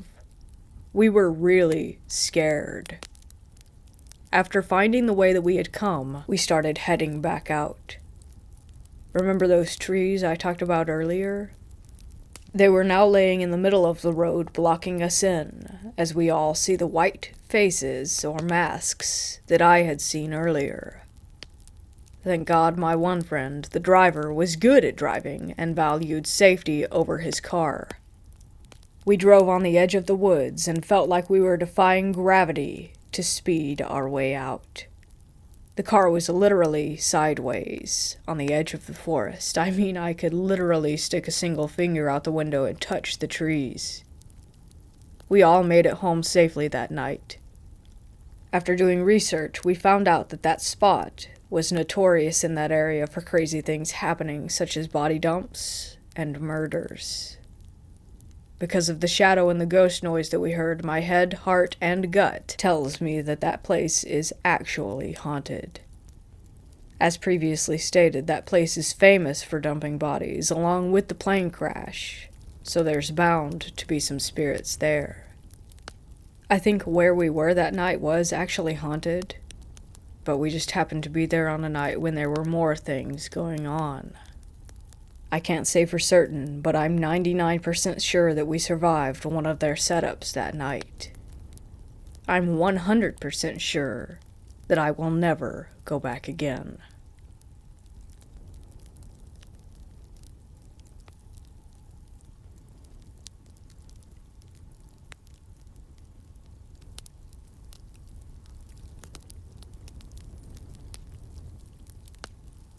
This happened on a hike up to Half Dome.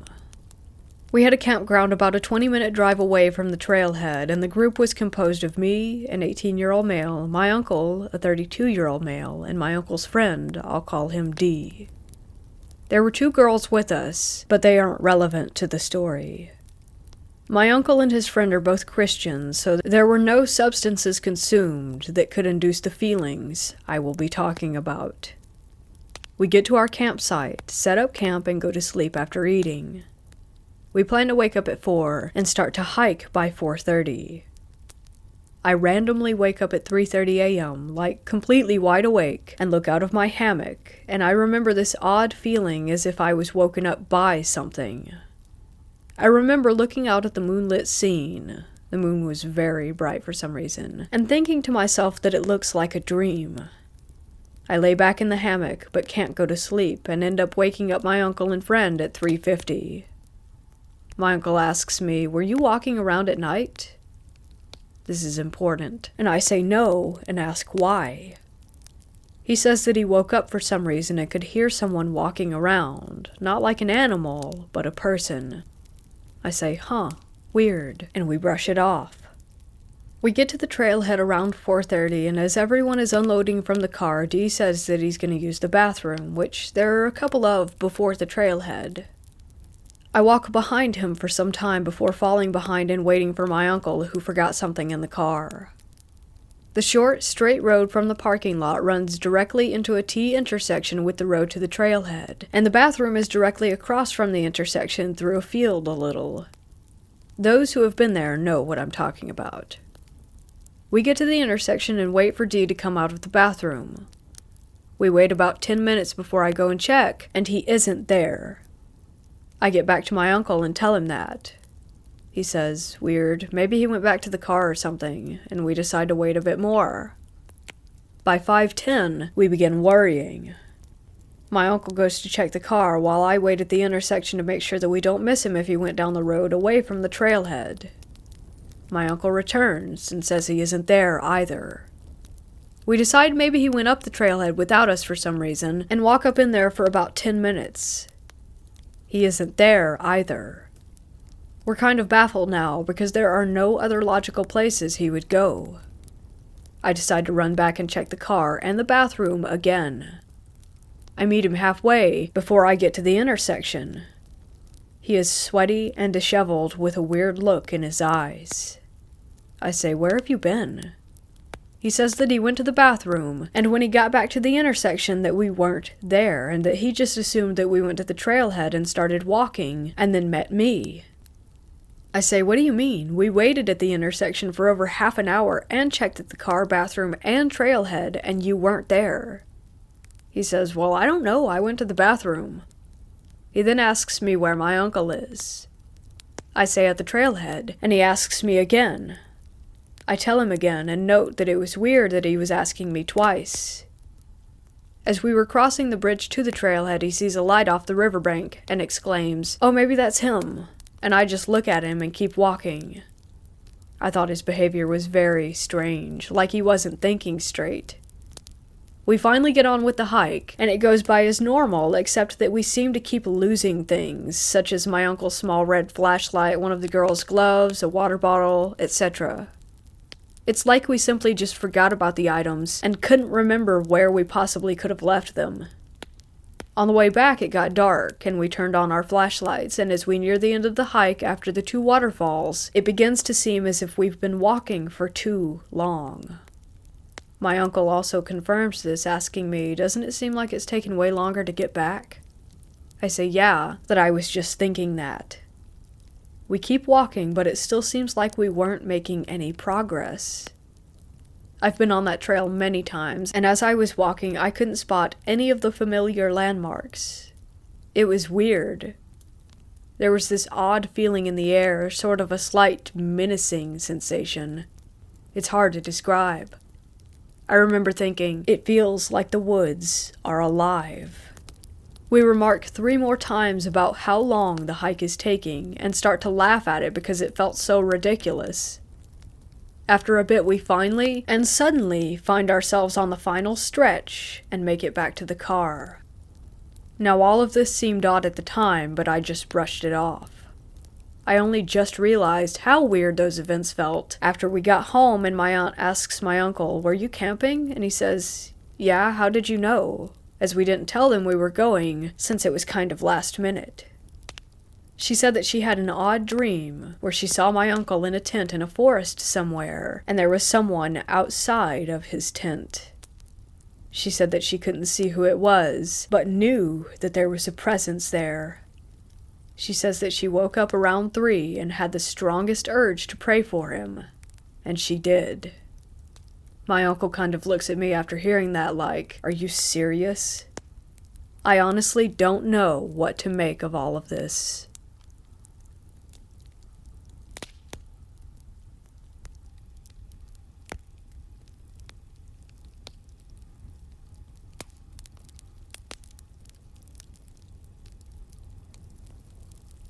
My partner and I had just become parents, and were looking for our first home.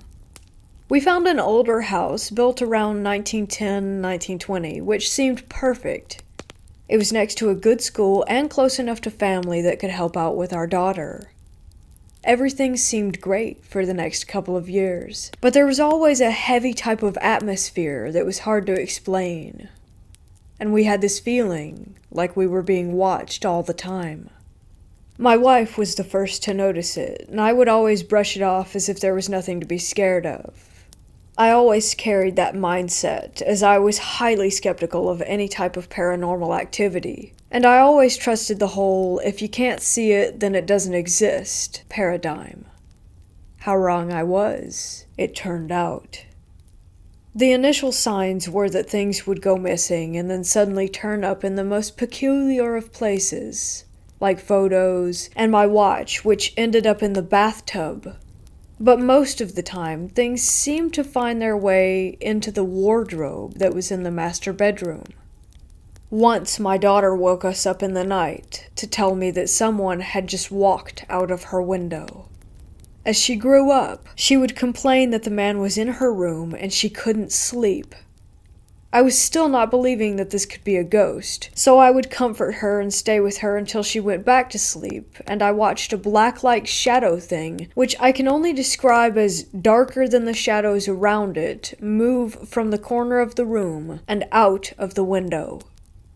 I went back downstairs and sat on the sofa, where the deepest growl I ever heard happened, which completely took me by surprise as it sounded as if it was right behind my ear.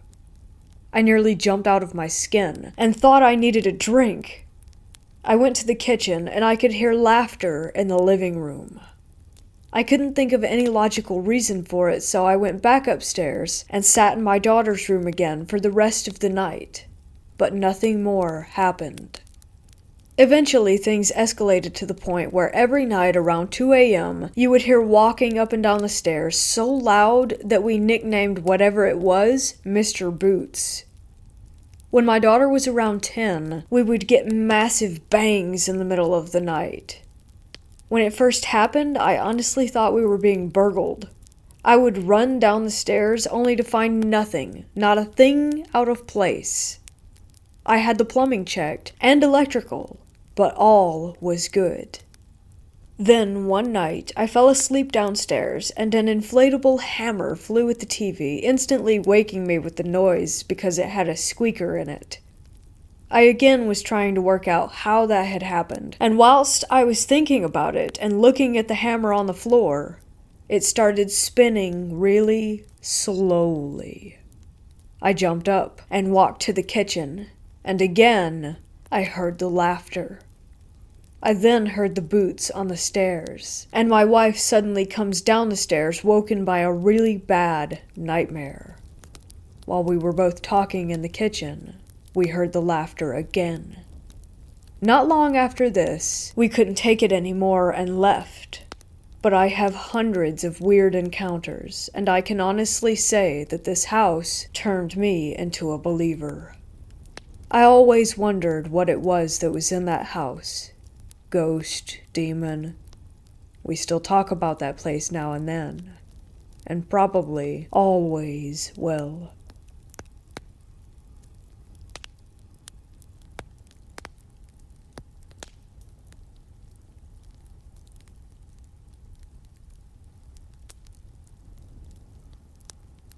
One night, I was working a night shift in a refinery. I was working as a quote-unquote hole watch for my shift, which means I basically sit at an entrance and document anyone that goes in and out. Well, a guy showed up, I got his name, and he gave me the company that he worked for, so I logged him in. Everything checked out, so I'm waiting at the entrance for a few hours for the guy to come back out. Now, that's nothing unusual, because most of the people that go in will stay in there between 2 to 6 hours at a time, and every hour or two I yell up to make sure that they're okay. I would yell, and usually the guys whistle back or make a noise to let me know that everything's alright, and every time I check, I thought I heard a response. A few more guys came up to go in. I log them in, let them know that there's another guy up there doing inspections. They go in and radio back, "Hey, there's no one in here." Immediately, I had a weird feeling because I was at the only exit entrance, so there's no possible way to get out of the container without me seeing. The way the container is set up, you have to climb up a ladder to get into it from underneath using a scaffold to help. I was sitting on the scaffold far back enough to where if anybody came out, they would drop down right in front of me, and the only way off of it was to go through the gate opening that I was guarding. So I radio my foreman and explained to him what had happened. He got into contact with the company and they had no one by that name and no one scheduled to check that particular container. I was completely baffled at this point. Here I am, adamant as ever that someone went up into that container. I thought I was going crazy and I was also a little weirded out. I had a signature on the log where they sign in, and I have to sign right next to their name also, acknowledging that I know that they're going in. For about 20 minutes, I'm in full panic mode and freaking out because I don't have an explanation as to what happened, or where he went, or who he was. And on top of that, I could have easily lost my job because of it.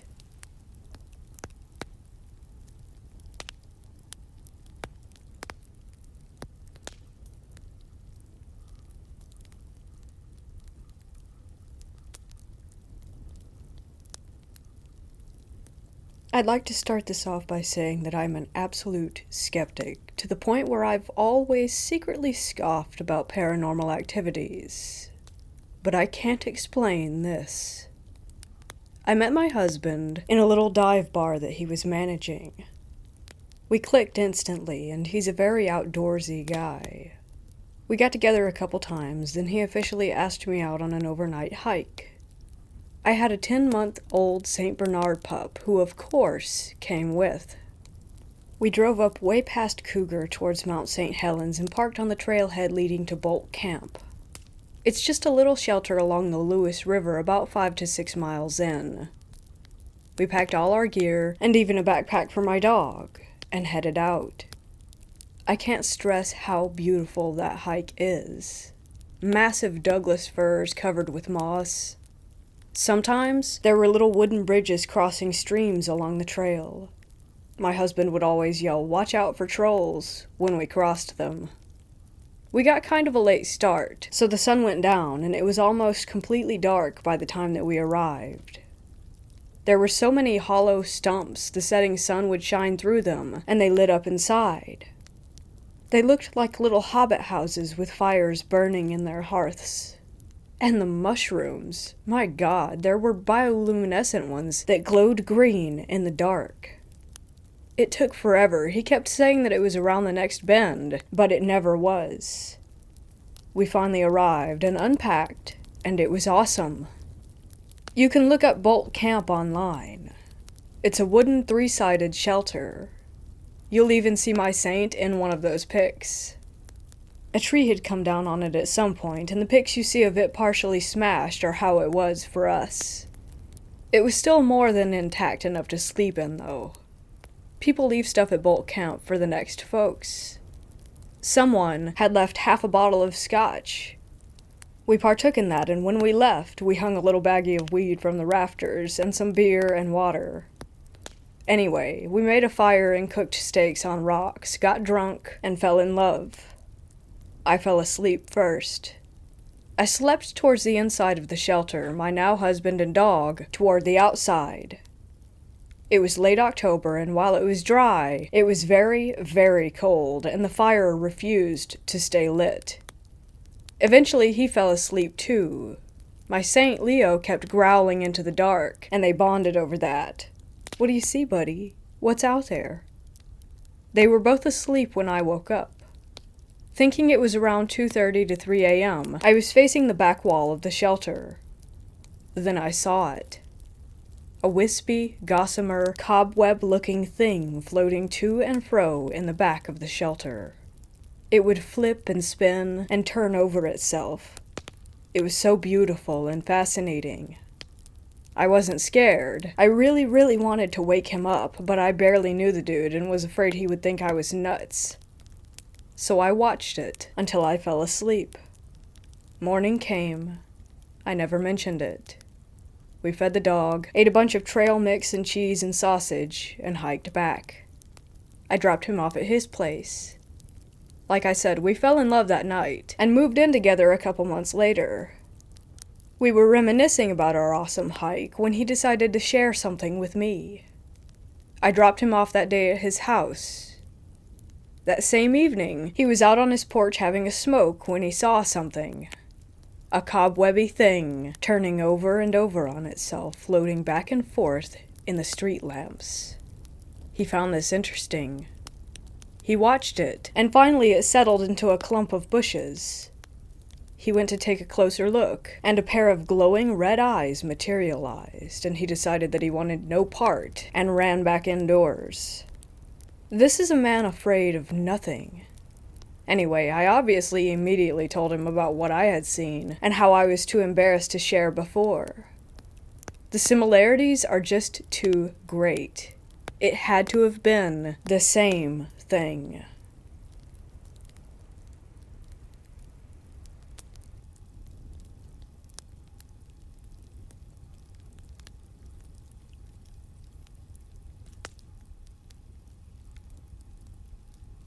I come from the county where Ireland's most haunted house, Loftus Hall, is located. If you want to know the history of Loftus Hall and the original story to it, I'm sure you can find it on Google. People that have visited all have their own stories of experiences at the house, and I'm going to share with you some of my experiences that I've had over the years. I lived about 30 minutes drive away from it, so it was a destination that we visited a lot. I remember the first time I visited the grounds of the house. I was maybe 5 or 6 years old and was visiting it with my uncle. As we drove up the long lane leading the way to the house, I remember looking at all of the windows and getting a shiver as we approached. We parked and got out of the car. I stood and stared at the house. We walked around the grounds and around to the side of it where, at the time, there were apple trees. We picked some of them, as they were red and juicy, and put them in a bag to bring them home with us. When we got home and got the apples out of the bag, every single one had a rotten part on one side. I mean, a big, green, soft, gooey lump on all of them. Another time, when I was around 14, I had went to Loftus Hall with my friend and his mom. There's a nearby lighthouse that's open for people to visit, and we went there first. When we got to the house, there were a few people around, and a young American family there. A mom, dad, and 2 girls, aged around 5 and 9-ish. The 2 girls were running around and playing on the grounds when they ran to their parents laughing, and the 9-year-old said, Mommy, Ann wants to show us something. Can we go to her room?" Now, this may seem like normal child behavior, but Anne is the name of the girl in the original haunting story of Loftus Hall. I must also mention that the actual house was not open for guests to go in and out of as they pleased. Not at that time. When I was 16, that was my first time going into the house. We booked a tour on Halloween night. There were some ghost hunters who do an overnight stay every year, and a certain amount of guests can stay there with them for the night. We arrived and went in. We set up our sleeping bags while the ghost hunter crew set up their equipment. We took the tour of the house at night with a tour guide and in groups of 5. We went to each room with the guide giving the story behind it. We got to a room called the Tapestry Room. This is the most famous and apparently most haunted room in the building. It's said that Anne was locked in this room, and she died in the room as she stared out the window waiting for her mysterious stranger to return. You can actually find the details of this story online. She was locked in there and sat with her knees to her chin, and when she died, her body could not be straightened. Anyway, we entered this room and it was freezing. One of the guests in our group, now I don't know if they were paid actors or not, but one of the guests in our group collapsed and went into a fit, arms and legs flailing everywhere. An ambulance was called, and he was sent to the hospital.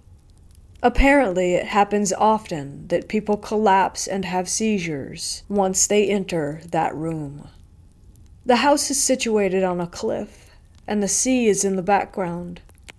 About 4 years ago, we went for a drive down there on a foggy evening, and we were looking out to the sea. As we did, we saw the outline of a ship. It looked like something out of the Pirates of the Caribbean, but it floated through the fog and vanished. There have been hundreds of encounters regarding this house that are recorded. Everyone has their own experiences from visiting, everything from feeling queasy in certain parts of the house, to seeing ghosts in the windows, to meeting people while on tours that nobody else who was on the same tour remembers. There's also a hole in the ceiling that goes through the roof, and this is where the devil flew through to escape from the house. Over the centuries, this hole has been repaired multiple times, but each time it is repaired, it will only last for a few days and then reopens again in the same place.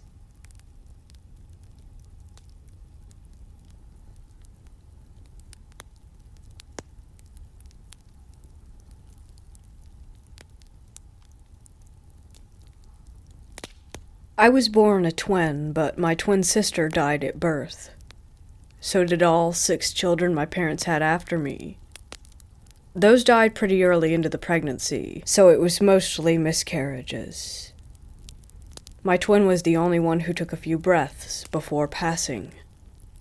I'm the only one who survived and grew up to be the adult I am today. I only lived in one house during my entire lifetime, until recently when I got to finally move out. There's good reason for that. I learned about my siblings, especially my twin sister, when I was 14 years old. But when I was a first grader, I would wholeheartedly believe that I wasn't an only child, and tell my teachers and the other children about my sister who I was playing with and sharing a room with. By the way, I don't have actual memories of this because no one was there. But I didn't lie for attention. I genuinely believed that. I had a fair share of trauma and mental illnesses in my life already, so when I started to hallucinate disfigured shadows and children in my house at age 12, I went to see a therapist, and it was deemed a symptom of my PTSD. The shadows would form a kind of uncanny young girl's shape most of the time. Until recently, I just discovered these hallucinations were side effects of my admittedly fragile mental state, since the encounters really scared me. Sometimes it even felt like it would talk to me in a weird, unfriendly way. They stopped at the age of 14, when my mother finally told me about my siblings. But still on the staircase to my room and around the dinner table where those things appeared, I would feel watched or even chased, especially at night. Sometimes when I'm awake late, I hear footsteps up the stairs to my room, but they just stop in front of the last step and don't go back down, but seem to start from the bottom again a few minutes later. This changed when I got together with my boyfriend. He started sleeping over and spending more time at the house naturally, and I never told him about my scary encounters. So when we were still up at night and the footsteps occurred, which I had learned to ignore quite well, he looked up from his phone screen, clearly alerted, and my stomach dropped. He's a skeptic, so after he mentioned how the sounds were weird, he quickly got his mind off of it. A few weeks later, my boyfriend went to the bathroom at night. In the morning, he told me how weird he felt walking up the stairs. He felt like someone was watching or chasing him. I never told him about how I always felt this exact thing when I walk up those stairs. Those occurrences with him started piling up, until I got genuinely terrified of staying longer than necessary in that godforsaken house. Right after I turned 18 earlier this year, I started working my hardest to afford to move out. And I finally did it last week. So far, I haven't had scary encounters in my new home. Something is telling me that it was her the whole time. Since I was a child, she's been tormenting me. The way my skeptic boyfriend experienced it, the same exact way without knowing, convinced me. I am not crazy.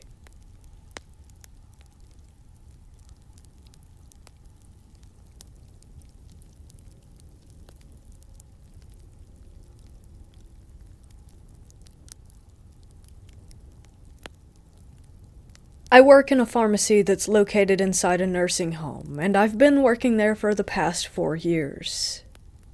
Just a note to mention, I've had many prior paranormal experiences in my life, but this is still ongoing. I've always felt a presence since the first week that I started, but it was never anything that made me feel threatened. Things didn't really start happening until last year, when I was talking to my coworkers about feeling a presence, and asking if that was something that they had experienced as well.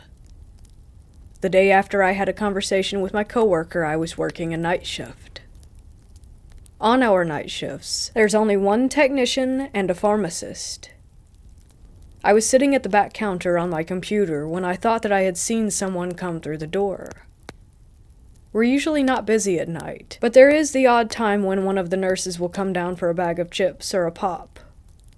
I got up from where I was seated and walked over to where our cash register was, and from there you can see the pop coolers and the chip racks.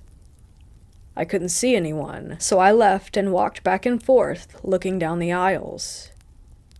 Nobody was there. I asked my coworker if he had seen anyone come in, and he said no, but I was 99.9% sure that someone had walked through that door. I didn't think much of it. It was late, and I decided that I was probably just tired. I sat back down in my chair and started filling prescriptions. About 25 minutes later, I looked up and saw a pack of toilet paper slowly moving forward to the edge of the shelf before it dropped on the ground, startling me. There's absolutely no way that it could have just been our air system or a draft that had knocked it off. My coworker saw this too, and also thought it was odd. I told him it was a spirit that moved it, and he looked at me like I had 5 heads. So, to prove my point, I brought up the security camera footage. On the video, you can see 2 bright and fairly large orbs moving around as the toilet paper was being moved. I showed it to him, and there was no denying that it was a spirit trying to make itself known. That was my first significant paranormal experience at the pharmacy. We've had things go missing only to find them in the strangest places. For example, my car keys went missing one day from my locker, only for me to find them in with the prescription vials. My coworkers all swore up and down that nobody had hidden them there, and I most definitely didn't. Things are always falling off of the shelves, and sometimes they're heavy items, not just something light like the toilet paper incident. We had a 5-kilogram jug of Epsom salts crash onto the ground and break open, and no one was even remotely close to the aisle. Many of my coworkers and I see what looks like someone walking by out of the corner of our eye, only to realize that no customers are in the store. We also hear what sounds like the door to the front entrance open and close, and nobody is coming in. This happens multiple times a day, sometimes. The only time I've ever felt threatened or scared so far was when I was working the night shift and got locked in the bathroom. It could well have been a hardware malfunction, but I don't believe that it was. The handle locked from the inside, and I don't normally lock it anyways. I did my business, flushed the toilet, and washed my hands. I went to exit the seemingly unlocked door and felt that it was being held shut from the other side. I figured it was just my coworker messing with me, so I started yelling his name, and that it wasn't very funny, and to let me out. The handle started moving as if someone was on the other side, wiggling it. I yelled again for my coworker, and he must have finally heard me because I could hear his footsteps. He asked what was wrong, and then pulled the door open with ease. He's now finally starting to believe that I wasn't crazy, and that this place actually has some paranormal activity going on.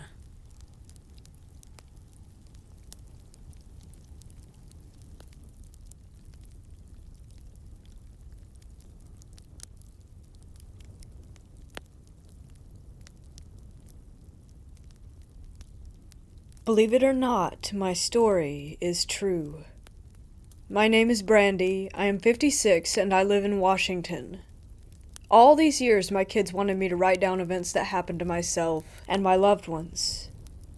Quite a few members of my family have recently passed away, leaving so many untold stories that I didn't want these experiences to die with me. So for my children, here it goes. A lot of messed up and supernatural things have happened to us in our lifetime, most with witnesses. This is one of them. About 27 years ago, while house hunting for a rental, I met the former renter of this run-down but livable house. She warned me not to live in this house because I have small children. And not only was it run down, it was very haunted, and never, she was stern, never let a man live here with you because he will be taken over by the evil that resides within. Now, I'm thinking she's either crazy or she was just mad at the landlord for something. We needed a home incredibly desperately. I was also thinking that I had lived through worse, and houses could always be cleansed, so I blew it off. I ended up renting the house, but I soon realized that I should have heeded her warning. The house was musty and old, made of wood. The walls, the ceilings, and the floors were all wood. Even the bedroom doors blended in with the walls, but the bedrooms were painted on the other side. There were French doors all along the front of the house going into an enclosed but open-viewed screen porch with a front door. The main living space was long and open. The living and dining area were stretched into one long room, and it was always cold despite having the heater on and it being in the desert. It was located in the high desert of California on the corner of an acre lot of barren desert, and across the street there was a popular grocery store and a few small shops too far away for anyone to hear us. It served as a town hall back in the day, and I think a turkey ranch before that. It was 6 a.m., and we had planned a 3-day trip to the happiest place in the world, Disneyland. My kids, Michael, age 1, Penny, age 4, and Jenny, age 3, were all sleeping on my bed in our bedroom at the other end of the house so I could pack in peace for the trip in the dining room and not wake them. I could see the bedroom door, though, and it was closed. I was standing up folding clothes at the table. My boyfriend's mother, Opal, was sitting across from me when we heard the bedroom door creak open slightly. We both looked up, and it was my daughter Jenny in her little pink and white flowered onesie. I said, "Now you know it's too early, go back to bed." And she replied, "Me up now, Mommy," in her little sweet voice. It made us both chuckle, and I told Opal that I thought she was just excited. I told her no, that we weren't going right now, so please go back to bed. She stomped her foot, which we could feel vibrate through the floorboards. Opal then told me that I had better go and put her back, and I agreed.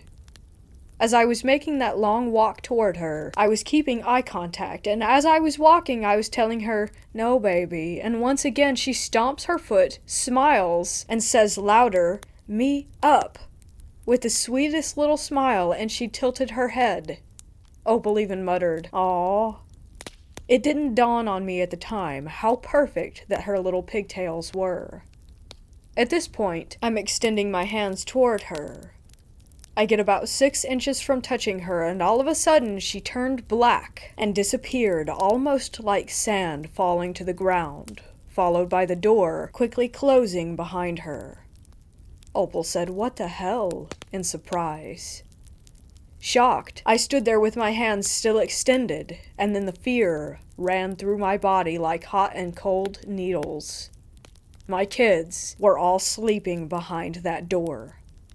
I grabbed the handle and swung open the door, fearing the worst, only to find my little Jenny fast asleep with her sister's leg over her. Whatever we had seen, it couldn't have been her. Although unsettling, Opal and I didn't talk about what had happened, and later that morning we all piled into the car and went on our trip. We had a great time, but when we came home we were met with all of the lights on and old music playing loudly coming from inside. People were standing around in my living room. 2 separate groups, like 2 different periods of time. I turned to my boyfriend and asked how those people got in and if he left the door unlocked. He told me, "No, why the hell would I do that? You saw me lock it." We all got out of the car and cautiously approached the front door.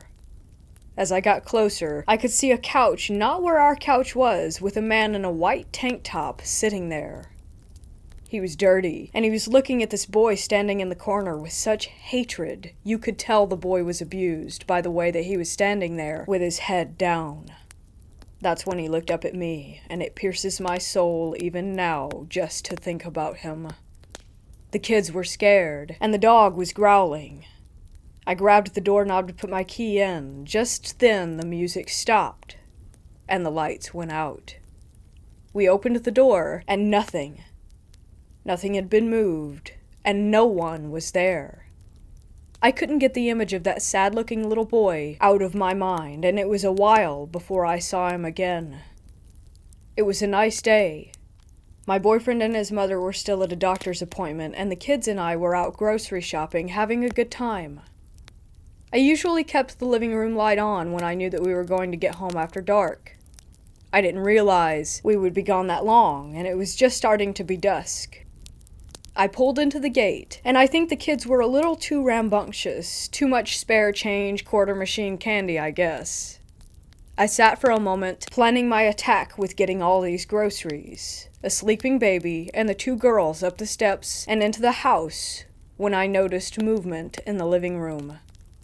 No one was home. I could hardly even see anything in there because the light wasn't on. I started to get out when the girls jumped out of the car and started running for the steps. I yelled for them to stop and ran over to them. We could hear noises like a child running around, and my eldest daughter to this day says that she saw a little boy and describes him to a T, but at that moment I thought that it might be an intruder or something like that. 3 steps went up to a landing, a locked front door opening into a windowed screened-in porch, and then the 3 French doors. I told the kids to go to the car, but they were too scared to leave my side. Both of them were clutching the back of my shirt. I armed myself with a huge stick by the landing and forged on. I burst through the front door to the porch, and he was there, his face in his 2 hands cupped against the glass, as if he was peering out, and then he vanished. It was the boy that I had seen standing in the corner before. We went inside and I searched every room with my obviously frightened children practically glued to my side. There was no one there. Was my mind playing tricks on me, and I was projecting my fear onto the girls? I turned on all the lights and ran out to get my sleeping baby and the rest of the groceries out of the car when I stopped in my tracks. There on the glass were 2 crescent moon handprints, and it was fogged up where his nose was. It stayed there for at least 20 minutes. Just to add my own thoughts here, I don't feel that we always need words to communicate with spirits or for them to get a message to us. They are not bound by flesh.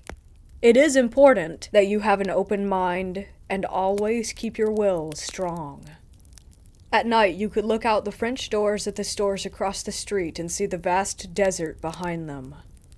The property was pitch black, so you saw the reflection of yourself and whatever was behind you. That night, everyone was asleep.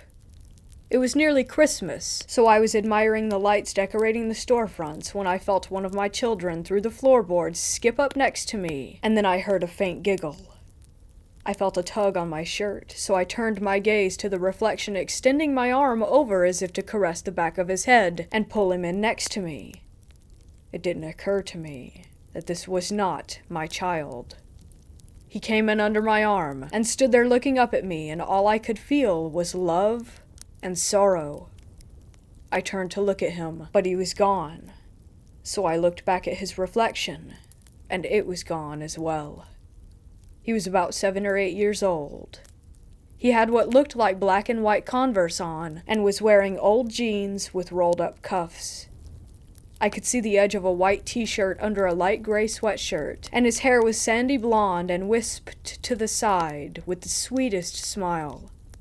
In that moment, I felt everything that he was feeling, and I cried. I saw the images of abuse flash through my head. I don't want to elaborate on that, and he made me feel that the man was not his father, and that he loved the comfort of our presence. There were so many emotions. I went to bed and held my kids tight. I was so full of questions like what happened to his mom? How did he die? I looked for records and was told that back in the day there were not many records kept out there in the desert. A person could live and die, and no one would know unless it was specifically reported. I felt whatever else was in the house was evil, and we found out just how evil it was the longer that we lived there. I feel I should describe the bedroom so that you can get a feel of the surroundings.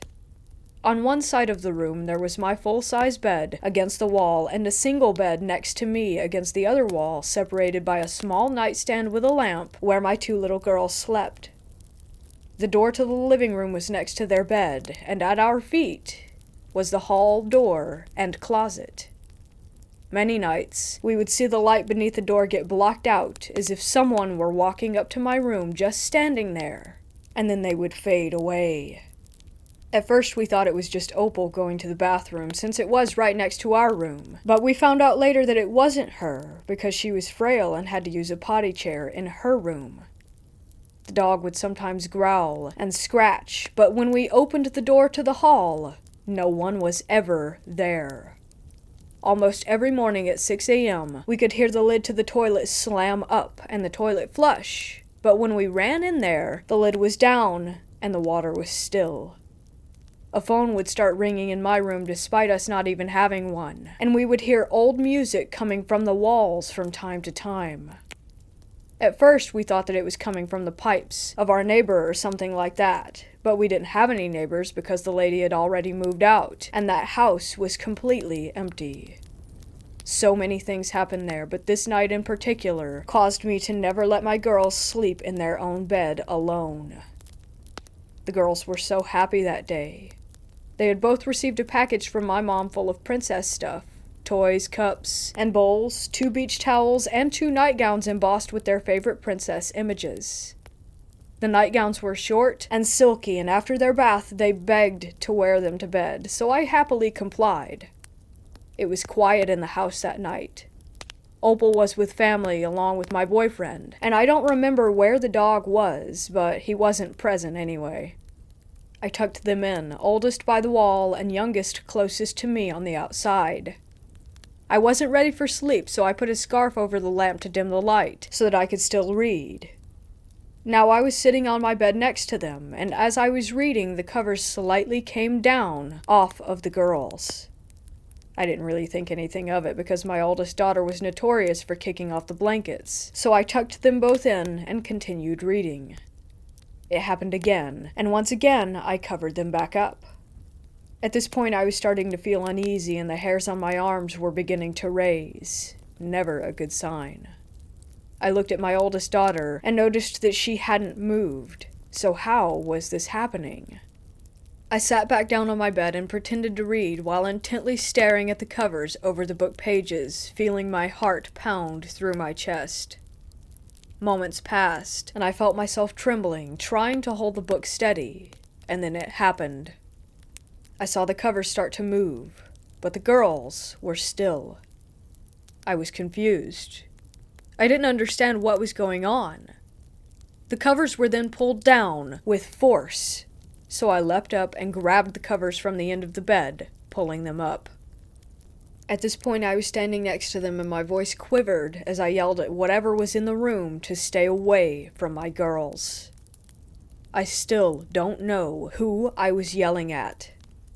I sat on the bed next to them, gripping the covers tight, when they were jerked from my hands down to the foot of the bed, exposing my girls' legs. My youngest daughter's nightgown started to rise up to the top of her thigh. She started to scream and grabbed at her leg as if she were feeling pain, waking her sister. I threw my body over both girls and screamed at whatever it was to get out and leave us alone repeatedly. I tried my best to calm the girls down and protect them. We stayed huddled together all night. This was the last time they slept alone in that house. I was able to get a bigger bed, and we all slept together from that point forward. At this point, I'm sure you're wondering, why didn't we just leave? Believe me, I wanted to, but I felt trapped. Not just by the house, but also by my boyfriend. Let me start by saying that Bill was not the nicest man. Oh yeah, from the outside he was great. He had a charming voice, and he made people laugh. Nobody thought that he was capable of doing the things that he did. They didn't know him like I did. I feel he tricked me when we first got together. I was young and impressionable. He knew I had low self-esteem, so he made me feel like I wasn't good enough for anyone else and was lucky to have him. We had children together. I knew what he was capable of, and let's just say that I didn't want to lose anyone I loved, so that's why I didn't leave him. But this was different. This was not him. This was an entirely new level of evil. I started noticing a shift in him the longer that we lived in that house. We stopped going out as a family, and he stopped working. He put bars on the windows and one-way locks on all the doors with only one key. Not even his mother cared. She would go into her bedroom and shut the door so that she didn't have to hear me scream or our children cry when he sometimes hit me. And like always, he made me feel like it was my fault. Living there changed him, though. The things he started to do were out of his character, and that made me more uncomfortable. He started watching me from dark rooms and behind cracks in the doors. When I asked him why he was doing this, he got mad and made me feel like I was crazy. When we were alone together in that house, it was even more intense. One such night, the kids were at my mother's, and we had just finished dinner. We were sitting together on the couch watching TV, and I was mending a sock. It had been a pretty good day. I noticed a change in the atmosphere, and for some reason, he seemed to have gotten quiet. I was just about to ask him if he wanted me to change the channel, when a small flash of light hit my right eye. It wasn't until shortly after trying to find the source that I realized he was staring at me the whole time through a little piece of broken mirror in his right hand, hidden by the throw cover. My God, those eyes weren't his. I know him. This was not my person sitting next to me, and I was frightened to the core. He didn't even realize that I saw this, so I sprung up. His mom just had a phone installed, so I'm trying to call my mother and check on the kids. He jumped and hid the mirror in the couch cushions and started trying to reason with me as to why I should come back and sit down next to him and not make that phone call. I noticed that while he was talking, he wasn't even looking at me. He was looking behind my head, almost as if he were looking through me. I glanced at my reflection in the glass door, but nothing was behind me. I grabbed the phone and called my mother, assuring him that I was only going to be a minute. We stayed on the phone until he fell asleep, and quite a bit longer. My mother knew what was going on, but she felt helpless, as I did at that time. He got up, grumbling something as he walked into the bedroom to go to sleep on the bed, so after we hung up, I stayed awake with the blanket on the couch covering everything but my eyes while listening to him breathe until dawn, when I finally fell asleep. There was another time at around 4 p.m. We needed some groceries for dinner, so I got the girls ready and left my baby boy asleep in his playpen in the living room. Opal was napping at the dining room table, and my Bill was sitting on the edge of our bed in the bedroom. I called out to him that I was leaving, and to keep an ear out for the baby, but he didn't respond, so I repeated myself and I heard him mutter, "Yeah, sure." So we left. The store didn't have something his mother wanted, so I had to go to 2 stores. It had just gotten dark as we pulled up, and I could hear the baby crying. I rushed in, and Bill's mother was still sitting at the table. I picked up my son, and he was soaking wet, and it looked like he had been crying for a while. I was changing his diaper, trying to calm him down, and the whole time Opal was getting mad at me for leaving her alone with the baby.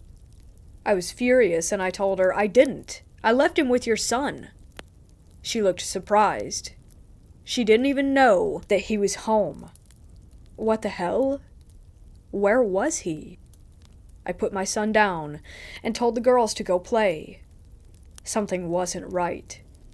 I didn't think he was still in the bedroom because the lights were off, but someone was in there. It was abnormally dark. I slowly went up to the door and walked in. There was a dim light coming in through a crack in the blinds, and I saw his silhouette still sitting on the bed. He hadn't moved.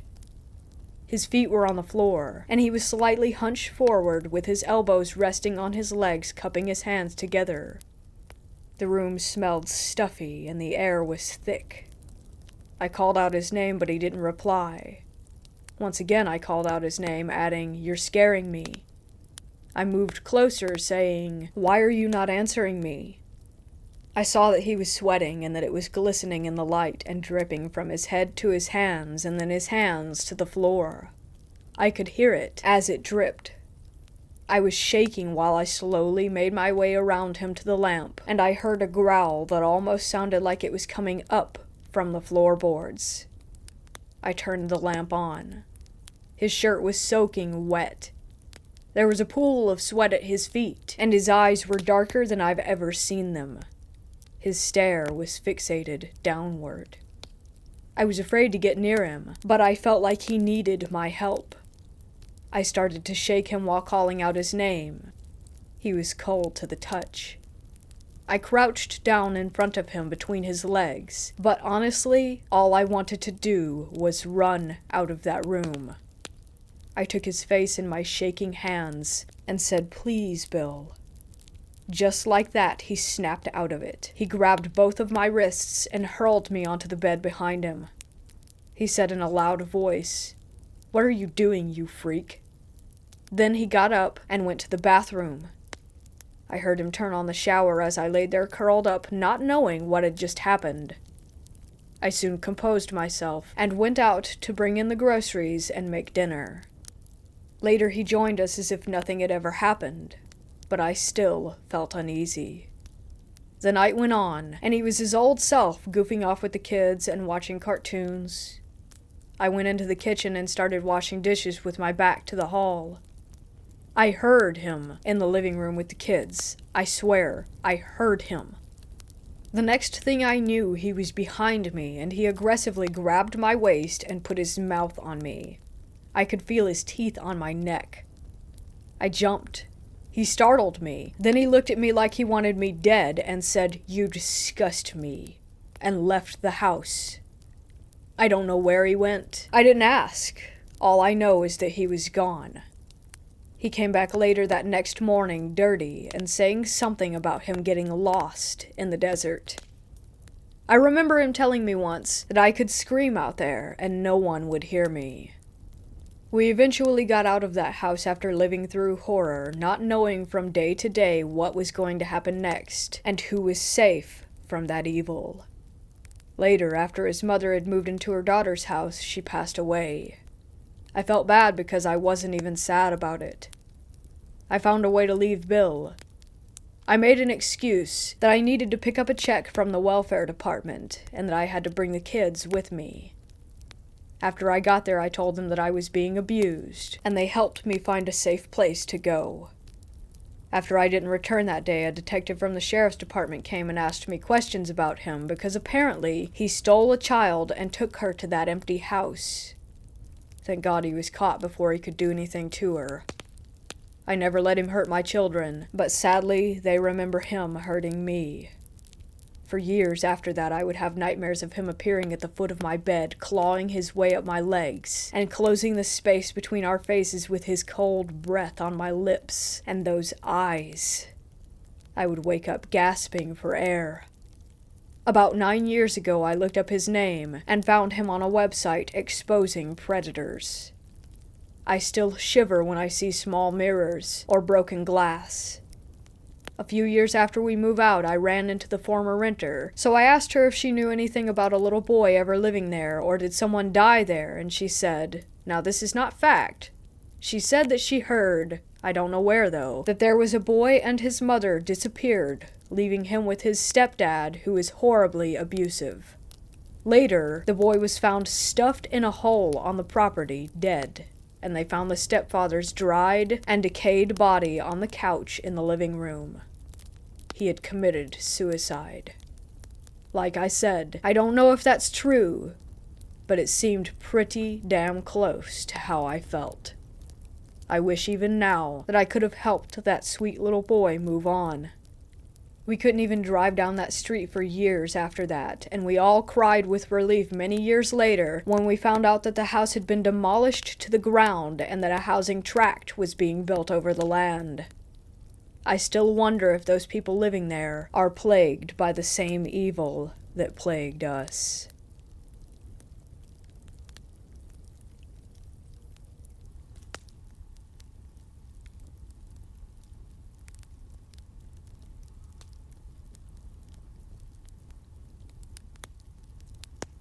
This happened a few years back, on my spring break, senior year of high school. I was hiking part of the Long Trail, which goes south from Glastonbury to Bennington, and it was the usual very cold nights, warm, muddy days Vermont usually has in spring, so pretty fun to hike in. I was going to take a day and rest my feet, go swimming in a pond and cool off, so I took a detour onto the Bald Mountain Trail. I got to my campsite around 5, and the sun was setting, so I set up my hammock and rain tarp and made a fire. I made some mountain house beef stroganoff and decided to just lay down and watch the flames. I hadn't seen anyone since before noon, which is unusual because it's a pretty well-traveled section of the trail. I started to get really uneasy, and it definitely felt like someone was watching me from a distance. I ended up sitting with my back against a maple, facing the fire and holding my camp knife. A few hours later, 9-ish, I heard a really loud crash in the woods, like a plane falling out of the sky or a freight train right next to me. Then dead silence. No wind, no leaves, no owls, just absolute quiet. I remember getting really uncomfortable and shouting out to see if there was anyone out there, but I just started hearing a really subtle, droning noise, like a key being rubbed on a brass string or radio static, but super low-pitched. I didn't sleep at all that night. I just watched the moon go really slowly over the sky and the sound get quieter as it got lighter outside. When I could see well enough to walk, I picked up my gear and sprinted back to the main trail and found some people up early and hiked with them all the way back.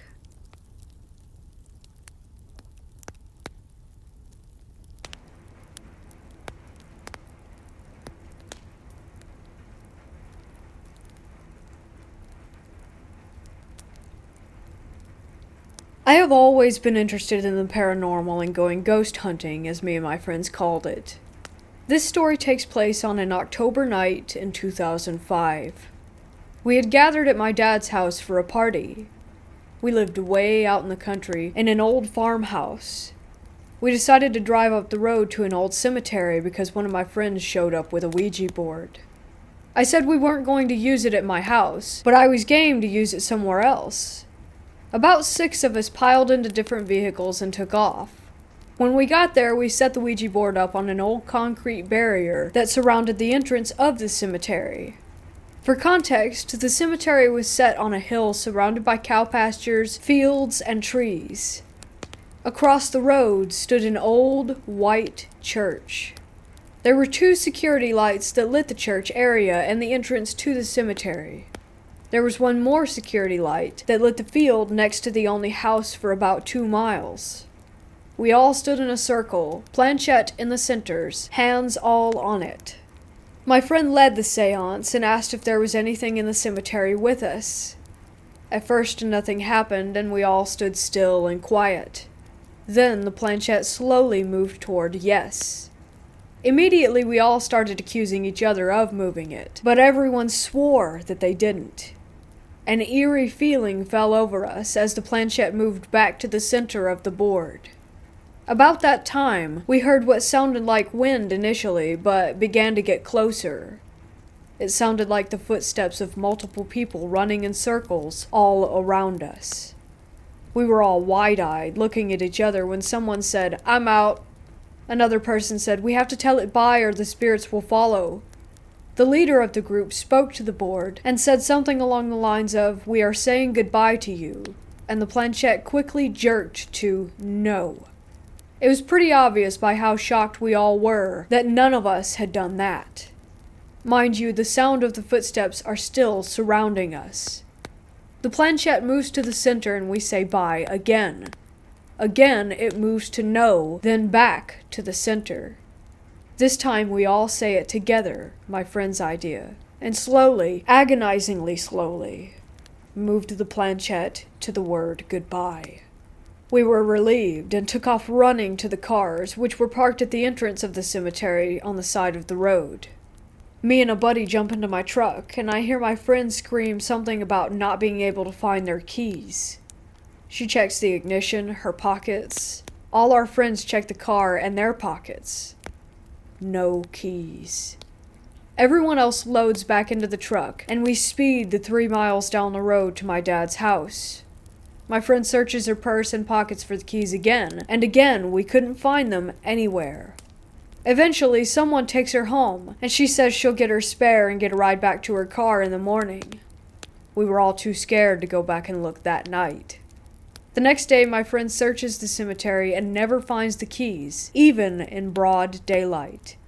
We hadn't walked around a whole lot, and where we used the Ouija board was very close to where we had parked our cars. Me and several friends scoured the entire cemetery over the next week or so and never did find them. My friend said she was 100% positive that they were left in the ignition when she got out of the car. It's where I left mine, and a common practice in the area where I'm from, which, like I said, is pretty rural. This was by far my scariest, but not the only, Ouija board experience that I have.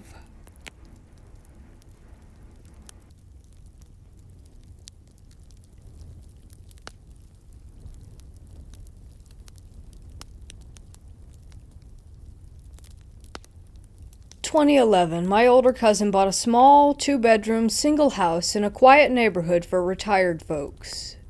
The house was very small, with only 850 square feet of interior space, but it sat on a large plot of land. We could have easily fit 2 more houses like it on that lot, and still would have nice leftover space for yards and gardening. I was still a college student at that time, and I lived with my cousin. When he bought the house, I moved in with him. There were the 2 of us living there. According to the real estate agent, the house had been abandoned for around 3 years. The previous owner basically left it unmaintained and moved to a different state. The house had 1 main floor, a small attic, and an unfinished basement. The first time we walked in, the floorboards were already rotted out. We could see the basement through them. Everything was in horrible condition, and we would have to do major restoration to make it livable again. The property also had a small storage shed in the back of the lot. My cousin got a great offer, so he took the deal without much hesitation. Weird things started to happen when we began our restoration work. One day we were working on the bathroom. My cousin told me that he had to go to Home Depot for some stuff, and so he left. I heard him open the door, go outside, close it, turn on his car, and drive away. I was taking apart the old boards that were nailed on the bathroom walls. My back was facing the bathroom door. 5 minutes after my cousin left, the bathroom door, which was open, started to slowly move to the closed position. I knew this because I could hear the creaky old door sound that it made. I turned around and saw the door continue to close on its own. Then it stopped just as it touched the door frame and bounced back a little. I thought maybe it's just the wind. Then, suddenly the door pulled itself shut tightly, as if there was someone on the other side of the door. It happened right in front of me. I was only 4 feet away. No wind could have done that. Plus, all the windows were closed around the house, so there couldn't possibly be any form of breeze. You might think that maybe the AC caused it, but no. This old house did not have central AC. We had to put in window AC units afterward. At this point, I thought my cousin was messing with me, so I called out to him, but there was no response. Just silence. I opened the door, continued to call for him, telling him to stop playing around. But my cousin was not there. I checked the parking lot, and he was, in fact, gone. I even got outside and did a perimeter check, but no one was there, and I still cannot explain what happened. After the restoration was done, we moved in. My cousin sometimes went on business trips for weeks, and there would just be me in the house. The following happened whenever I was alone. One night I was studying and had my headphones on. I heard sounds of someone walking around in the basement, which was directly below my bedroom. It sounded like they had slippers on, and I could hear the sound of them dragging on the concrete floor with each step. What's weird was that I could not pinpoint exactly which direction in which it was coming from. It's a strange sensation when the sounds were coming from the back of my head, as if they were just right behind me. The only reason that made me think that it's the basement was because the basement was the only area in the house that had concrete and that could have made the concrete slipper dragging sound. So I took out my headphones, and the sounds of the footsteps still went on. The volume of the sounds stayed the same, with or without the headphones. I thought my cousin had come home early, so I called out to him and got no reply. I took the flashlight and went to the basement to check it out. It was dark and quiet. No one else was there. This happened 3 or 4 more times within the first 2 months that I lived in that house. After that, I didn't experience anything unusual anymore. My cousin never felt or saw anything weird, but he seemed interested in my stories. His girlfriend, now wife, who had been to the house every other week or so, also expressed her uneasy feelings during her stays. By 2016, during a thunderstorm, the thunder struck our storage shed in the backyard and burned everything inside it. Luckily, the house was untouched. I came home from work only to find a police officer waiting at the front. He told me what had happened and said that it was an act of God and that our insurance would compensate for the loss. In our Asian culture, people say that when thunder strikes somewhere, often it is to strike down a malevolent force or spirit. We quickly formed the realization that this thunder strike was more than just an accident. I got my own place and moved out a few months after the fire. My cousin bought another house with his wife a year after that. He still owns the creepy house, and it's been left unoccupied since 2017. He plans to tear down the old house and build a larger one to take advantage of the large plot of land. The experiences at this house were the closest I've got to what could be considered paranormal.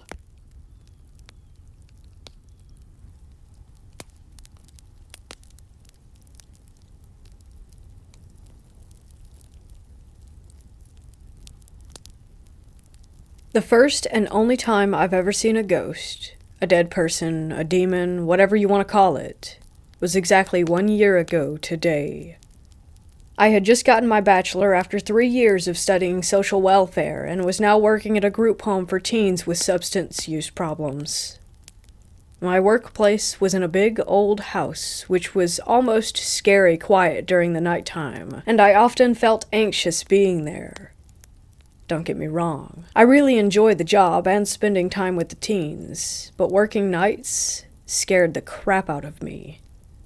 I usually started my shift around 8 p.m. Around that time we often made dinner. I helped out with homework, and we talked for hours dealing with all sorts of issues until I went to bed, usually around 1 a.m., and this was one of those days. I fell asleep at 1:30, woke up 2 hours later like I usually do to get a glass of water. I walked down the stairs, entered the common room, and then walked by a big window in the living room. I looked up at the gray, cloudy sky when I saw death hanging in a tree. Brown, rotten flesh in the shape of a face. I rubbed my eyes, and then looked again, and the flesh was still there. I couldn't move, breathe, or blink my eyes for a few seconds. I was absolutely terrified. After a while, I found the strength to move my legs and walked into the office again. I locked the door and sat there all night, and when the sun finally peeked out, I managed to move my legs to go and look out the window again. There was no rotten flesh this time, just a normal tree with green leaves. A few days later after this incident, I told my boss that I didn't want to work night shifts anymore since the lack of sleep. I didn't want to tell her the real reason, since she would probably think that I was mad. Maybe I was. And what if this was just a nightmare? Probably. But what if it wasn't?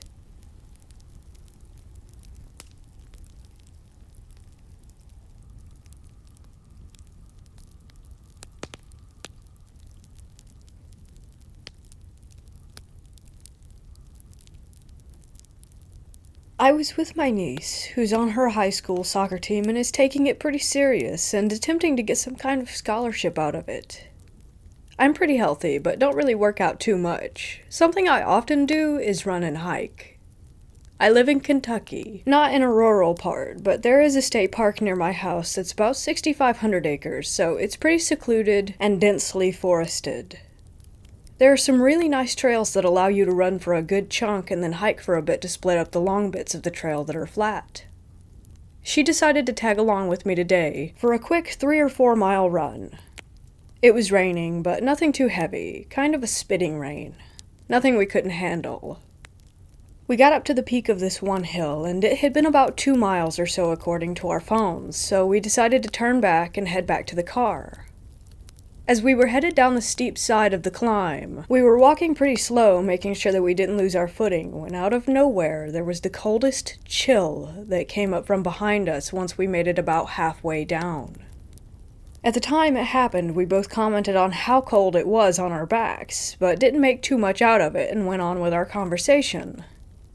In these woods there's some wildlife like small deer and I believe maybe some coyotes, but they tend to stay away from the paths. At least I've only ever heard them in my many years of coming here, never once seen any more than a few footprints.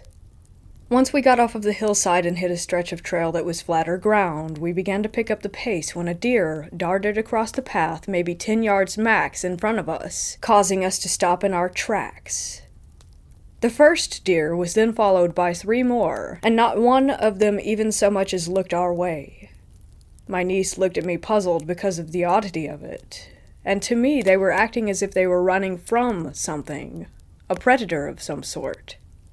Once they had gone, we started back with our run, and we heard a noise behind us. A loud booming sound of something of substance falling to the ground from some height. When we stopped and turned, we saw nothing. No animal scurrying away like one would expect after a substantial noise in the wilderness. In fact, everything was calm, eerily calm. Just as we looked at each other to ask what the hell that had been, there was yet another cold wind gush through the valley, pushing all the rain off the leaves surrounding us and soaking our sweatshirts. I was starting to freak out inside, but was doing my best to stay calm for my 17-year-old niece. I'm pretty sure she could tell, though, that I was freaked out. I tell her, "Come on, let's get to the car." And we take off again, and there was a man leaned up against a tree on the side of the trail, dressed in a black suit with a white button-up shirt on.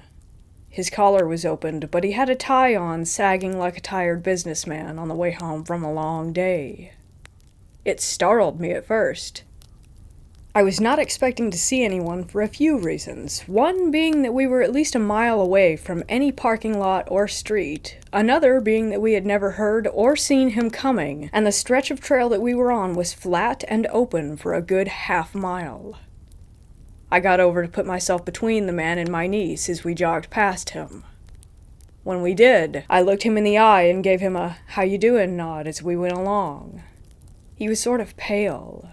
His eyes were very white, but his irises were ice blue. Everything I saw from the quick look that I got close up looked to be clean-cut and proper. I did not notice a speck of mud on him anywhere, and the two of us had it caked on the bottom of our shoes and even on the back of our pants and shirts from kicking it up on us as we ran. We had to get to the top of another hill, smaller than the last, but still quite the hike. Once at the top, I took a quick look behind us, and he had seemed to vanish without a trace. Now, with having the vantage point of the hill, I could see out past the trail and see most of the trail that she and I had just come from, yet he was nowhere in sight.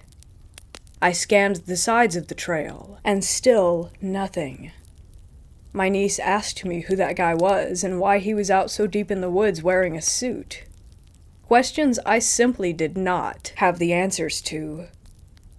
We made it back to the car with nothing else out of the ordinary happening to us on the trail. As we got to my car, I pulled the keys from my pocket and unlocked the doors from maybe about 10 feet out.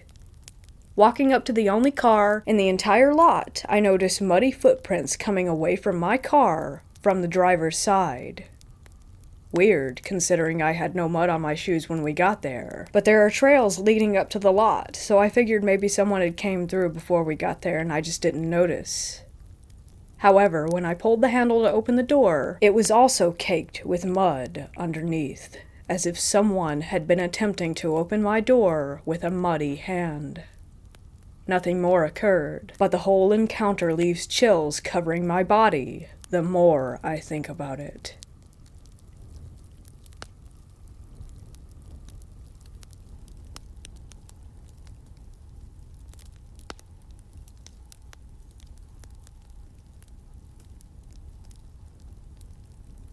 I grew up in the country in North Carolina.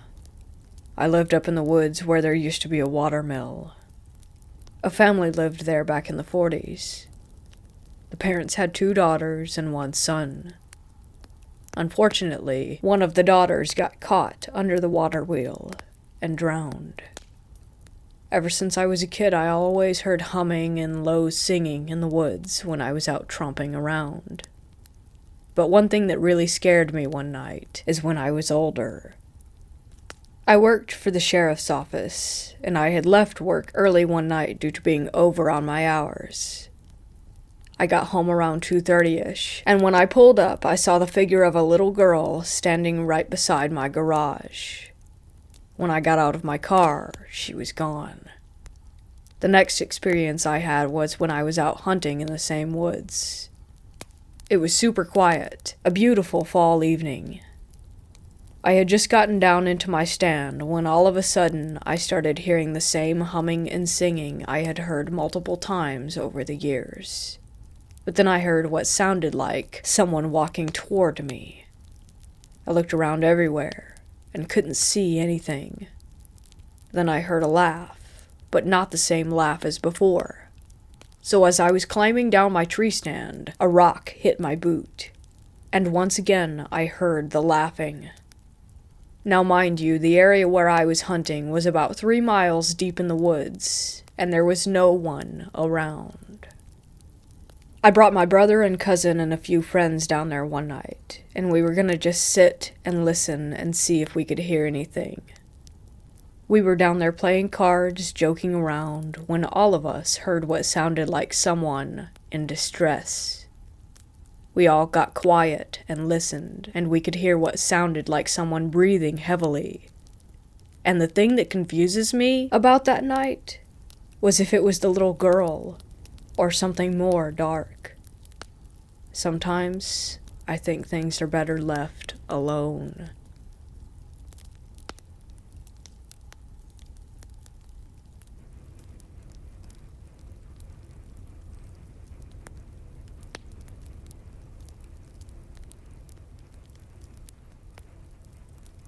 A good buddy of mine, Andy, and I went for a hike around our local quarry.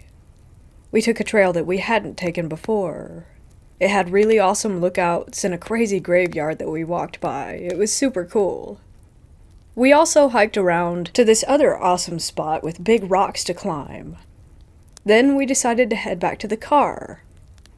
As we were walking back, Andy said that he felt like he had just walked through a giant spider web on the trail, but he couldn't see or feel any strands to pull off. I said, "You just went through a portal," jokingly. He said, also half-jokingly, that he felt like he might have. Then he said that he started feeling a weird static electricity. This was strange because I was feeling the exact same thing. We were walking, and seriously, it felt strangely just intense, with jolts of energy going through both of our bodies. Our plan was to take a break at this cool wooden deck down by the quarry water. It was about halfway back to the end of the trail. The plan was originally to chill there for a minute and listen to music on the water, but after that happened we were freaking out and wanting to see if we could feel that same electricity again. So we went back the way we came, and actually took another way back to the trail. We didn't feel anything this time. We had walked just far enough to kind of dismiss what had happened, but then we got back to the same spot where it had happened before. As soon as we started walking up the trail, all of a sudden it was like everything got so quiet, and it felt like we had walked into a cloud of energy that was even stronger than before. There was even an audible buzzing sound in our ears. It seriously made both of us stop in our tracks and say, "It's happening again." But this time, it was not a very good feeling. Like, I've never had a feeling of, "do not go that way," that intense before. We turned right around and walked the heck out of there, spooked as hell.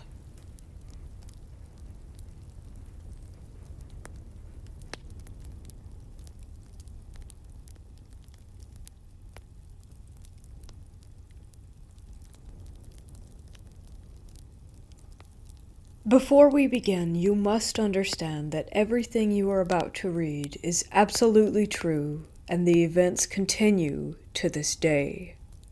It was last summer. My girlfriend, now wife, and I finally made the big decision to move in together. Cobblestone Square is a situation of apartment complexes surrounding a central park. After living in another apartment for 2 years, I learned that a bigger apartment was opening up on the other side of the complex. We needed more space because my wife had 2 children from a previous marriage. After a rushed inspection, we were happy to move in right at the start of June.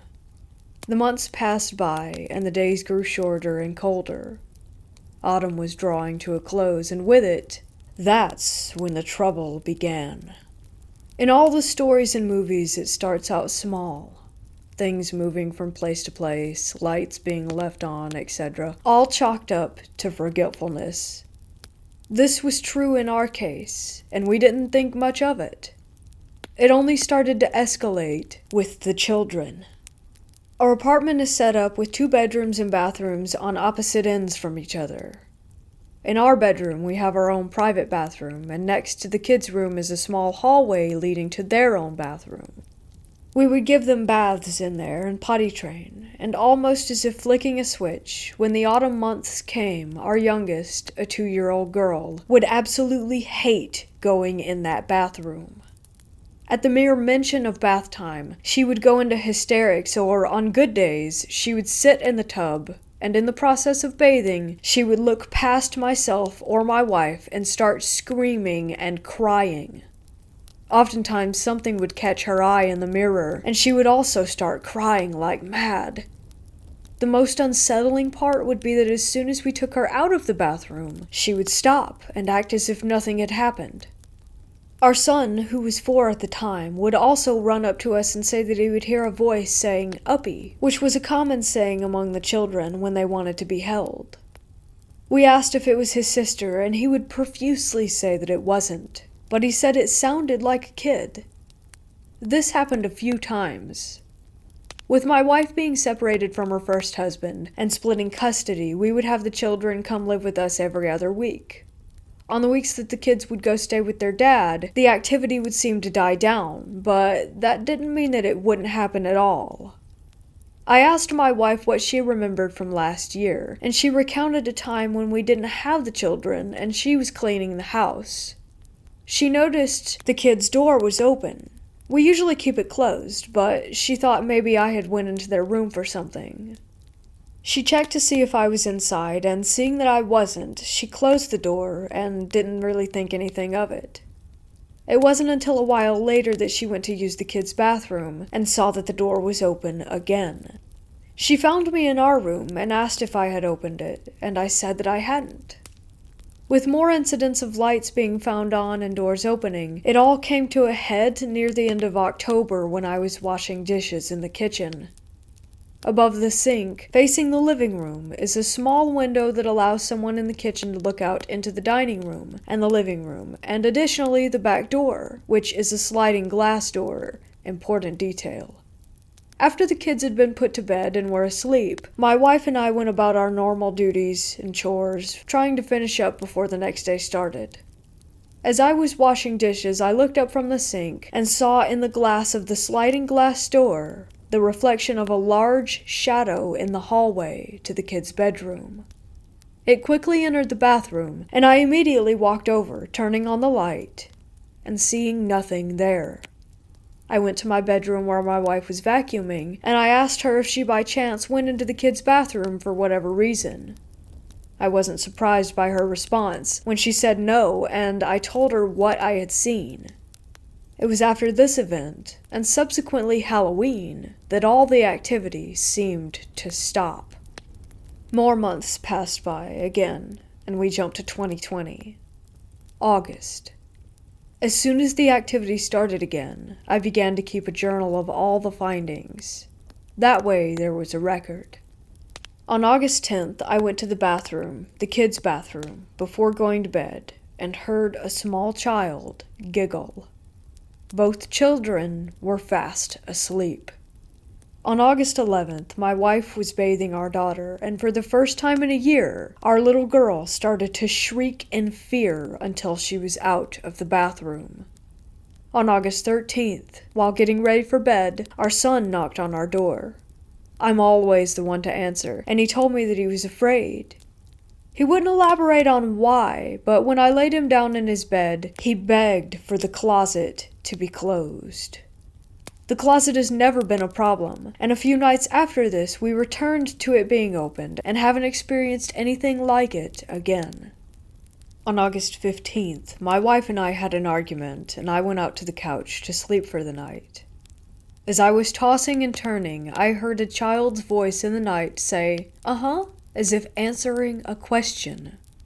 I didn't react, and forced myself to go back to sleep. Both myself and my wife have caught our son speaking to himself as well. My wife told me that once she heard him saying, "Ow, stop it, you're hurting me," and when she went to go check on him, he was in the hallway by the kids' bathroom, holding his arm.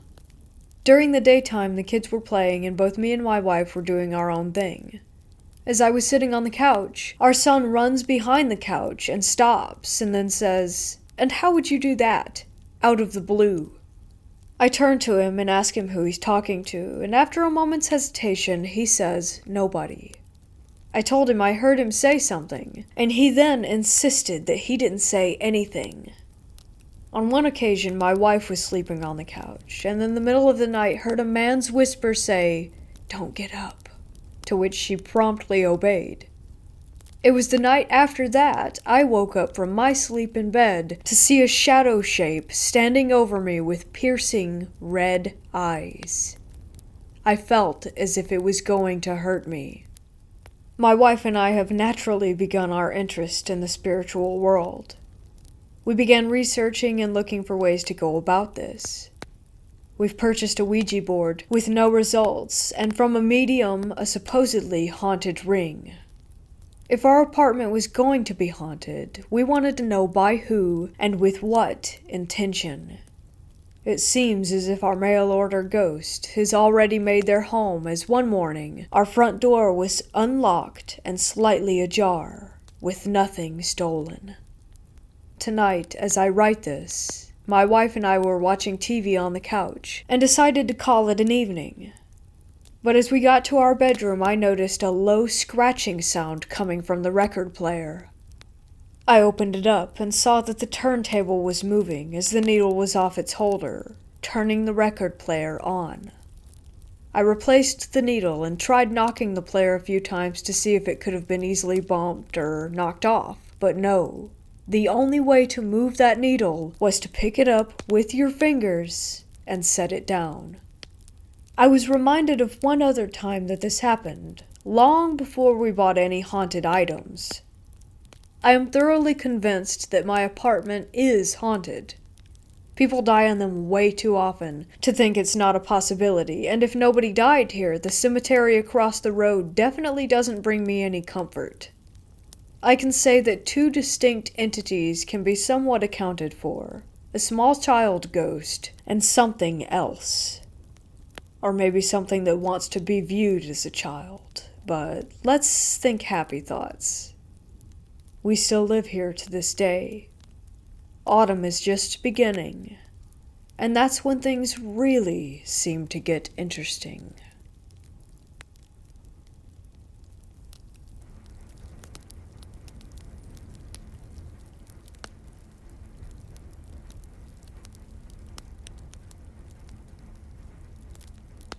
I've always been pretty sensitive, and so have quite a few people in my family.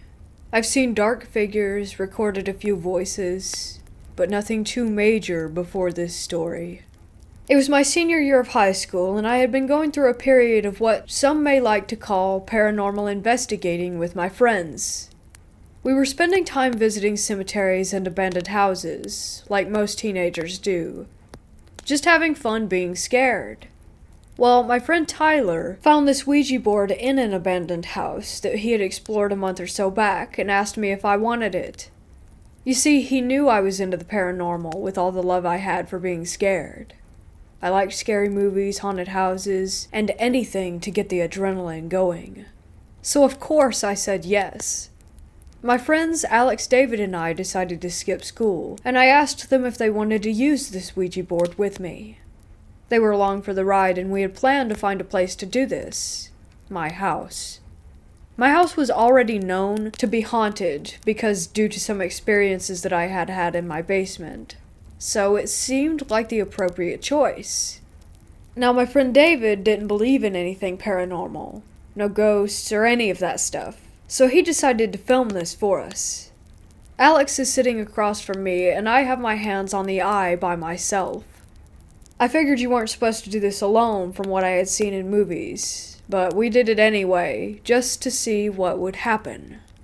Alex begins to ask some questions. Basic ones at first, like, is there anyone here with us? What's your name? What do you want? Alex then asks, are you trying to hurt Chris? And nothing really happens in that moment. But I do remember this distinct chill run down my spine. I brushed it off. We decided to watch the video back on David's phone just to see what it looked like. As we're watching this back, when it comes to the question of, are you trying to hurt Chris? In the video, my head tilts back and I say yes, in two different voices. One in my own voice, and one in a deep, guttural voice. We all look at each other and exclaim, oh my God. You didn't say that. You didn't say anything. And needless to say, we got rid of that board and never really talked about it again. But that was one of the most terrifying experiences I have ever had.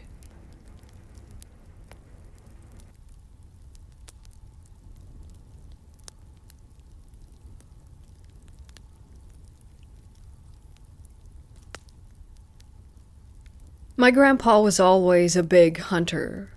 It's not uncommon here in the Midwest.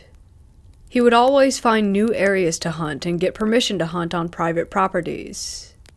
So one day, him and his buddy got permission to go on this private land that I believe was around 100 acres total. I don't recall the specifics of exactly where the forest was.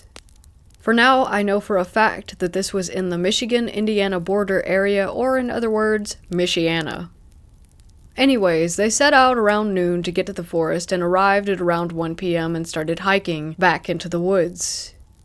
They each had their own tree stands or blinds set up prior, so they made their way to them. I remember my grandpa telling me that they hiked a few miles back, so they had to have been deep in the woods. As the day goes on, they don't see any deer, so once the sun began to set, they decided to start making their way back to the truck and met up near my grandpa's tree stand. This is where the weird stuff happens. They're making their way back and the sun has completely set. Luckily, they brought flashlights for the walk back because otherwise they would have had to have walked a few miles in pitch black. Anyways, they finally have about a mile of hiking left when they see something or someone crouched in front of them with their back turned to them. My grandpa described him as a bald white guy wearing a black and white striped shirt. My grandpa's friend speaks up after a moment that I can only imagine is a what the heck is this feeling and asks what he's doing out there, and without a word, the man stands up and faces them, stares, then levitates up toward the trees, and disappears. After that, they sprinted to the truck and never went back to that land again. I know it's not the craziest of stories, and sounds so weird, but I know for a fact that my grandpa did experience this. My grandpa's not a liar, and it was never some scary campfire story that he told us grandkids. when he told me I could see in his face that it was disturbing him, and is something that he can never forget.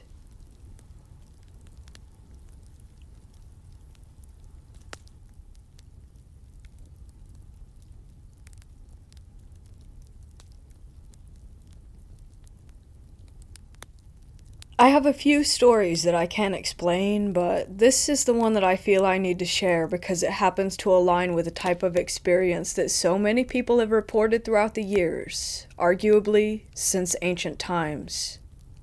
I'd always been certain of what I saw, but when I first became aware of shadow people as a commonly reported phenomena, any doubt that I had about the incident disappeared. So many people have tried to tell me that what I experienced was just a dream or simply brushed it off with that look that says this guy is either nuts or lying. And honestly, it's time that people start taking victims of paranormal visitation at their word.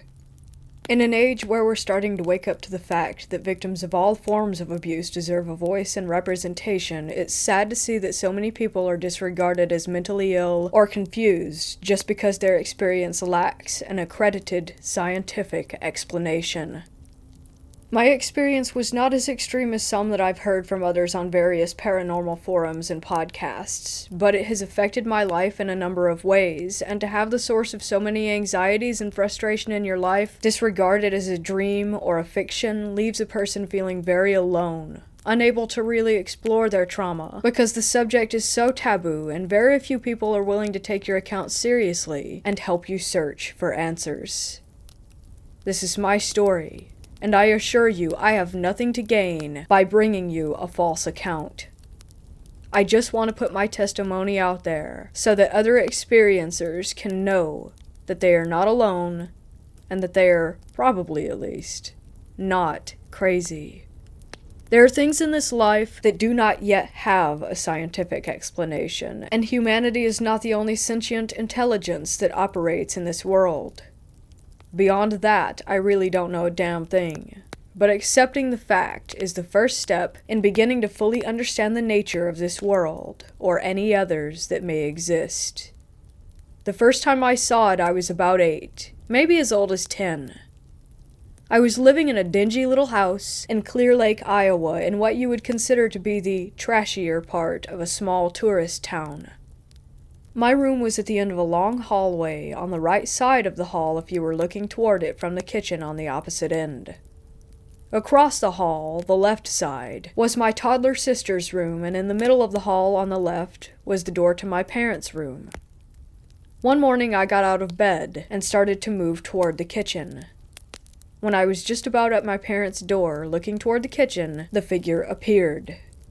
It sort of leaned into the hall from the living room, which was adjacent to the kitchen. It was a tall, black figure. Black as in pitch black, but sort of smoky and hazy, like it was just a bunch of compressed black smoke molded into a human form. Everyone seemed tall to me as a kid, but this thing certainly seemed taller than my parents, who were about 5'5" and 5'6" respectively. The only distinguishable feature on the being were that it had 2 glowing red eyes, just like circular LEDs, on its face. They didn't really seem to be the size and shape that a human eye really is, but truly round and glowing very brightly. This detail I'm sort of fuzzy on, but that's what I recall. From the moment it leaned into view, the thing was just watching me, and when I saw it, I stopped and watched it back. I wasn't exactly scared, but had the distinct impression that this was all it was there to do, to watch. I knew that this wasn't something that I should be seeing in the real world, and I was uncomfortable, but all in all, the thing was non-threatening and didn't make any advancements on me. It just stood there for a minute or two, and then leaned back out into the living room. I didn't follow it to see if it had disappeared. I just went back to my room until my parents woke up. I never, quote-unquote, woke up from this experience. My day progressed seamlessly into a normal day. I knew that this was not a dream because I was very familiar with my dreams. I had constant night terrors in this house, but I'll get into that later on. The point being, the kinds of dreams that I had were more distinctly bizarre and surreal than this experience, and I always woke up with an understanding that what I had experienced that night was just a dream. This was not the case that morning. If I was dreaming that morning, then I'm still dreaming, because like I said, I never woke up from it. The second experience was just as brief, but a bit more menacing. I can't say how much time passed between the two events, but this incident was dead in the middle of the day, full daylight with other people in the house going about their daily business. My mother was in the living room, and I had just walked into the kitchen and toward the hall. I was now standing approximately where the figure had been on the first occasion, looking down toward my room and my sister's. Suddenly, the figure appeared. This is where it gets really bizarre, because the thing actually crept out of my room. I mean, this effing thing was literally creeping, like some old school Scooby-Doo villain walking on tiptoes with its arms raised and hands bent toward the floor.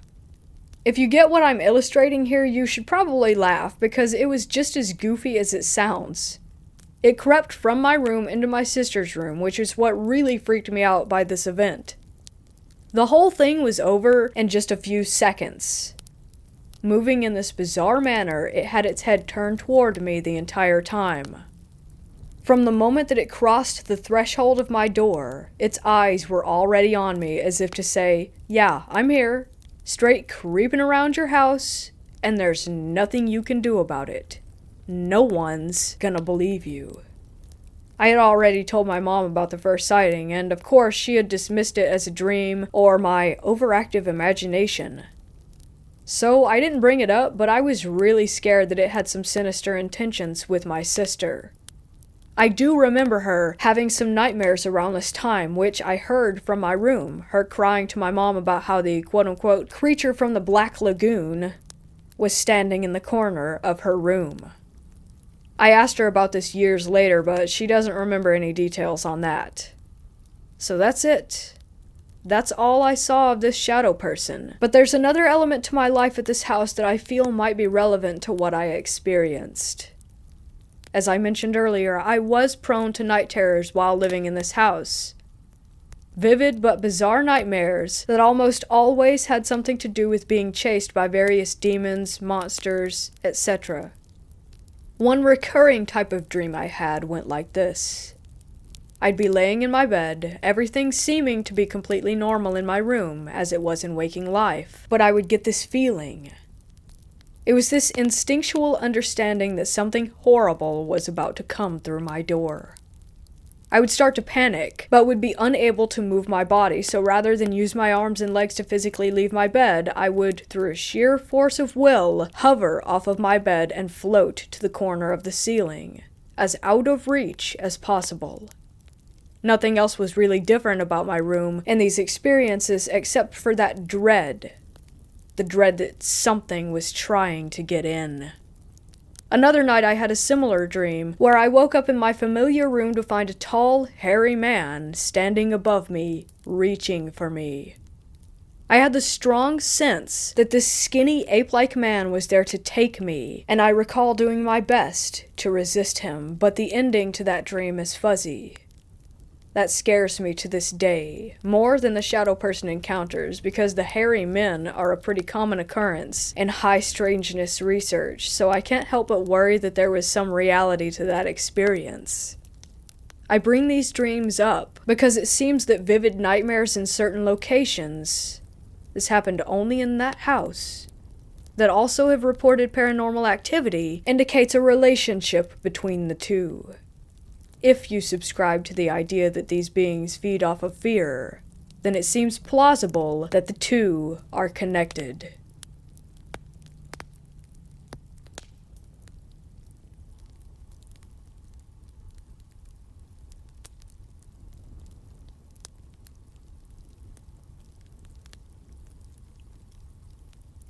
So the area is deep in the Monongahela Forest in Virginia.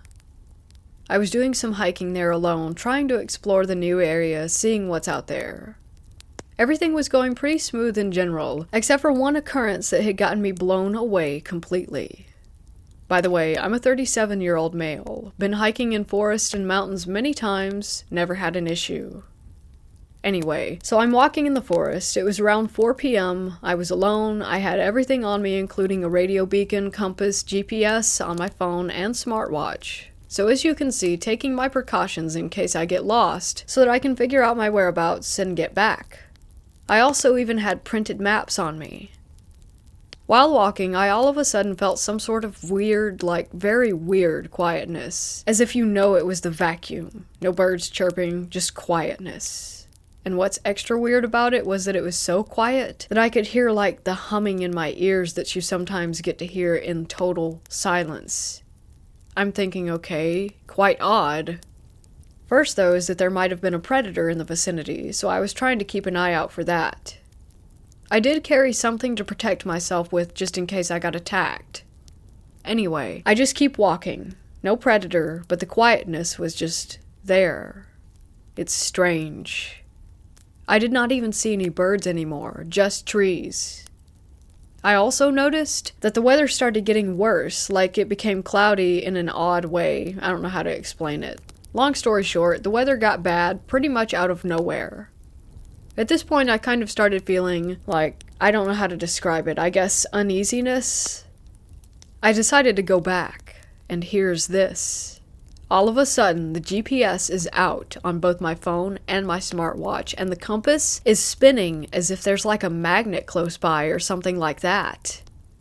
That got me very concerned because it pretty much means that I can't find out where to go in case I get lost.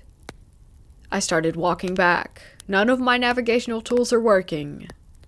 I'm kind of still going back, just kind of orienting myself by the way that I came in.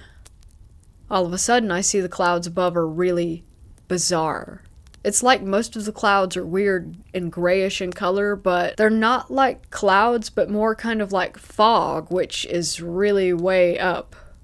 Then there was another cloud kind of surrounded by gray clouds, which was black.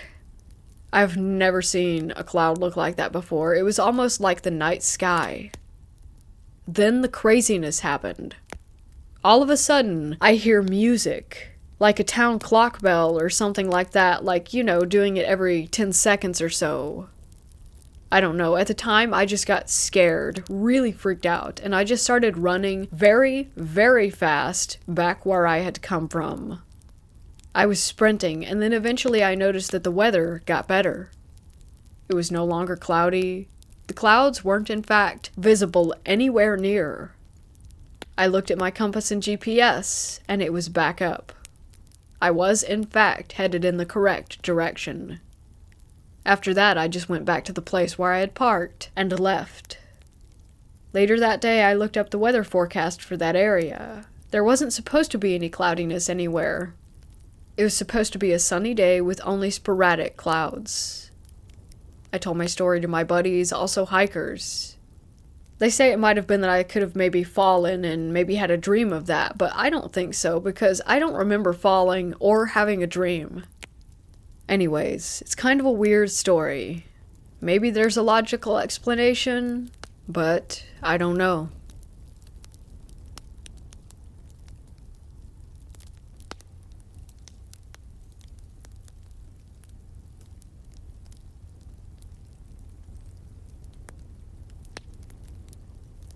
During the summer of last year, I was visiting my family at my grandma's house. I met up with my cousins and we decided to take the day to go out, eat, and catch up. After countless conversations regarding how my grandmother was still extremely religious, Muslim, we reflected on how we turned out not to be so religious and laughed. Until we had the brilliant idea of playing with the Ouija board in my grandma's living room, where, mind you, she had a chandelier that played 2 small verses from the Quran every time it was turned on. When we went back to the house, it was already nighttime, but we decided to wait a little longer before we began. Meanwhile, out of curiosity, we asked our grandma about the Quran lights. She said that her uncle had installed them about 6 years ago and that they had stopped working, reciting the verses, not actually lighting up the place. about a month after he bought them, and she laughed it off. Later, when we found that the living room was vacant, it was our perfect chance. We turned off all the lights and settled around the table where we placed the Ouija board and everything. We began the process, following the instructions carefully. After about 15 minutes of nothing, we decided that the Ouija board didn't work, and that we didn't have the true paranormal experience that we wanted. It was our first time playing, or trying to. We closed it up and I got up to go turn the lights back on, and the second I did so, the chandelier started reciting holy verses of the Quran. I froze in place and stared at my cousins, who looked just as shocked as me. I turned the lights off immediately and got out of the room while one of my cousins rushed to take the Ouija board out of the room as well. One of my cousins said that this is a warning from God, that a spirit had entered and that the Quran was pushing it away. I didn't believe him, but we turned the lights on again, and that time, the verses didn't play. I thought it might have been a coincidence. A creepy one. But a coincidence nevertheless. My cousin grabbed the Ouija board and stepped back in with it, and she turned on the lights, and again the chandelier recited the verses. This time she looked at me and said that there was no way that it could be a coincidence. We all agreed that we wouldn't mess around with it again, and we threw out the Ouija board the next morning. The chandelier never recited the Quran again, and we never told our grandma about it.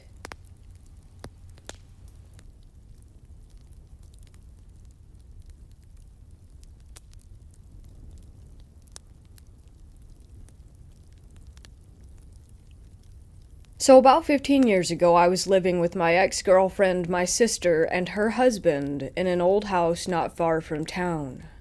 Within the first few weeks of living there, strange things were happening regularly. Lights going out randomly, noises upstairs. At one point, one of the windows at the back of the house was cut. Like someone had went in with glass cutters trying to break in, but gave up on it and left. Creepy stuff like that. That was bad enough, but things got pretty severe as time went on. One week in particular was truly insane. The first thing that happened that week was on a Tuesday night. Everyone was working, and I was home alone watching TV when I noticed that our cat was acting really weird, backed into a corner, and arched up as though she was scared. When I went to get up, the electricity went out in the house, and it was pitch black inside. The second that happened, I heard really loud footsteps running down the stairs toward me.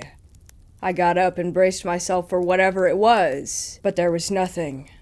I gathered myself and went outside to the front garden to check if the other houses' lights were on, but my house was the only one that was dark.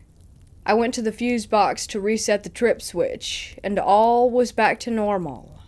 A few days later, I think it was a Tuesday, we were all sitting in the living room watching a movie and eating a pizza. The lights were on, there was a good atmosphere in the house, when out of nowhere, a massive bang happened upstairs. We go up to check it out, and I went into our bedroom and saw that my bedside table was in the middle of the room. But the worst and last thing that happened to me was on a Saturday night. I'll never forget this. It still gives me chills when I think about it. We go to bed, everything's normal. We watch a bit of a movie and fall asleep. I wake up facing the wall and glance at the alarm clock. It reads 3:13 a.m. I turned over to go back to sleep and saw my ex standing in the center of the room. Confused, I begin to sit up and ask her what's wrong. But as I start to sit up, I realize my ex is asleep in bed next to me. A surge of fear runs through my core, and I'm frozen to the spot. My eyes adjust, and I just barely make out the figure. It was a young girl in a nightdress with a cartoon character on it, soaking wet, with her head looking down at the floor. I could hear the water droplets landing on the carpet, and I'm just sitting there totally in shock, unable to believe my eyes. After a couple of seconds, her apparition melted away and faded out of sight. I got up and turned on the lights and tried to tell myself that it was just a night terror or something, but the problem with that was that there was a wet patch where she had been standing. We moved out shortly after that, but I can still picture her to this day. Creepiest thing I've ever experienced.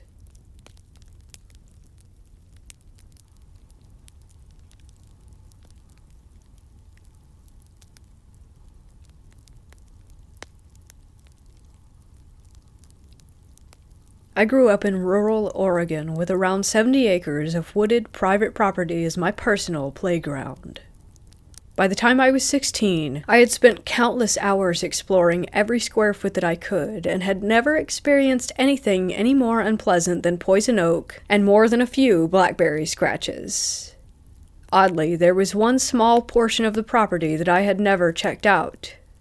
I couldn't tell you why I had never gone to this one little corner. I just never did. It was like an unconscious choice to just never go there. There was even an old trail or road leading back to it. One afternoon, I got the itch to turn left and follow that trail. The day was bright and warm. Nothing was sketchy or untoward. However, within 50 feet of the trailhead, I felt an overwhelming need to stop in my tracks. It was like stepping on a giant, sticky mouse trap. My feet simply wouldn't carry me any further forward.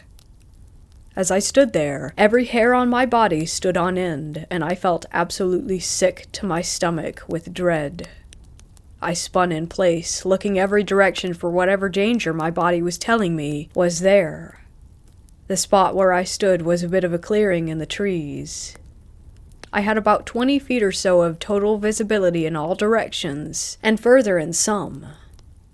There was nothing, not so much as a bird or a bug. I've never felt such utter terror and the desire to go full knees to chest for the hills. I made my way back to the trailhead as fast as I could backpedal, and the second my feet left the trail, it all faded. Hairs back down, stomach settled, and zero sense of unease. It was like stepping out of a room and closing the door. For years I wondered what kind of presence I had encountered. Many naysayers tried to tell me that it was probably just a cougar and it was my sixth sense picking up on it. I wasn't buying it. Then, in talking to my parents one day, who used to wander that property when they were dating a few decades ago, I found out that they had come across the remnants of an old homestead there. It had deteriorated to the point where there was nothing left but the outline of the foundation and some old medicine bottles. I had a light bulb moment. Seems that maybe one of the homesteaders was still there, and I was definitely trespassing. I've had short-lived moments of temptation where I thought about going back there and seeing if I could replicate the experience. In all honesty, though, whatever was there was way too dark for me to ever want to encounter it again. It definitely seems best left alone.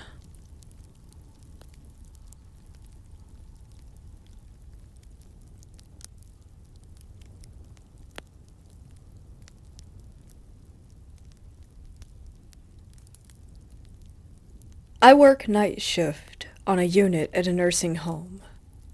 I hear and see a lot of weird things, but nothing much with meaning. Me and the other aide were walking down my hall to go check on a fall risk resident when we got in front of the door to an empty room that stays locked. The resident had moved home and no one had been in there since mid-October. I heard 3 distinct knocks coming from inside the room on the door as soon as we walked by. I froze and turned around, and without speaking looked at my friend, waiting for her to say if she had heard it as well, and when she did, I was frozen in fear, knowing that I was not alone in hearing things. Lots of little extra things have also happened. Me and another aide walked by a room when we got bad vibes. It was cracked open an inch, and the door slammed shut suddenly, so hard that it shook the floor.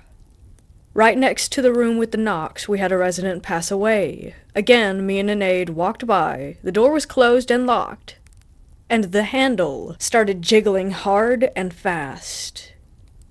Another time, me and Sinead heard snarling growls coming from the dining room all night. The same night when the knocks occurred.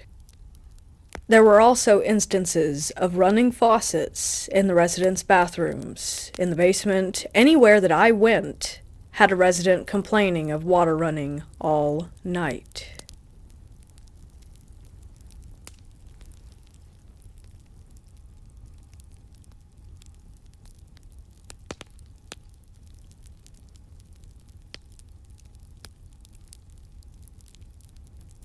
"25 years ago, we moved homes.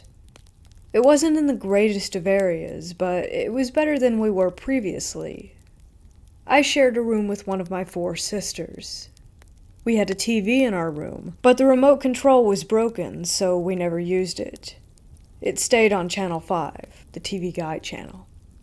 After a few months of living there, the TV in our room would randomly turn on every night and switch to Channel 33, which was usually Seventh Heaven or Full House that would be playing. No one in my family ever watched that channel. We didn't think anything paranormal about it. The house didn't feel creepy. Everything was fine aside from the TV turning on. Eventually, the channel would change to a station with just static, and the volume would turn on all the way. It would scare us and wake us up every night, so we unplugged the TV. Ever since the station had changed to static, the vibe of the house felt different. It was heavy, and my sisters and I always felt afraid, but we didn't know why. After a year living there, we would experience weird things. Lights turning off and on, random noises, hearing kids. Our aunt lived downstairs, and she was always keeping her room locked, even when she was home. One day my sister and I went downstairs to grab the vacuum, and we heard jumping on my aunt's bed, and her door was wide open.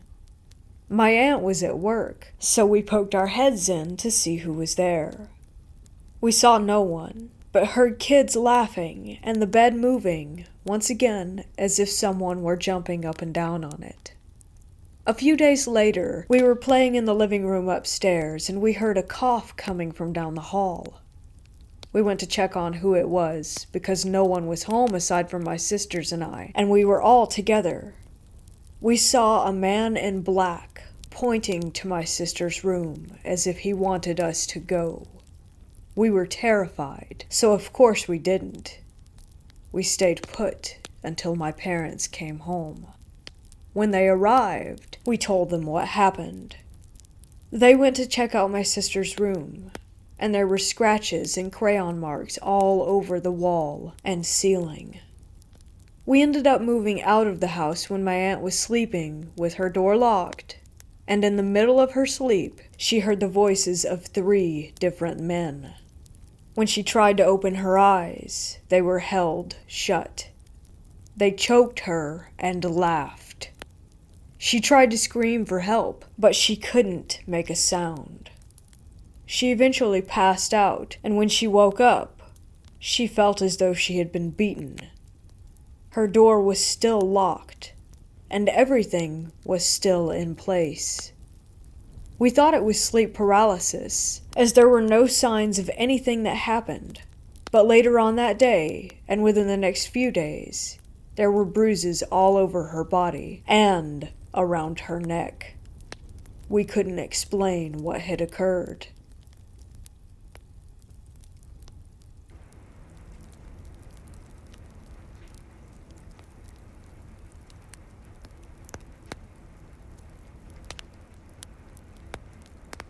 This experience left me pretty shaken up for a while. To begin, I was a fairly depressed and antisocial 15-year-old in high school, and on weekends I'd go and stay with my older sister in her apartment to get away from my parents and finally just relax. During this time, I'd gotten into studying astral projection, and I'd always been interested in the paranormal, as my mom and I had experienced things in our house, and my mom claimed that she could see the spirits. Anyway, one day after some reading, I decided to take the bus over to Toys R Us, where they still to this day sell Ouija boards to kids. I bought one of the silly glow-in-the-dark ones. My sister and I were really excited to start using it. Within a few minutes of putting our hands on the planchette, it began moving in a circle. Our first introduction was a little girl named Sarah. We end up chatting with this little spirit all night. Then, it turns into every single weekend.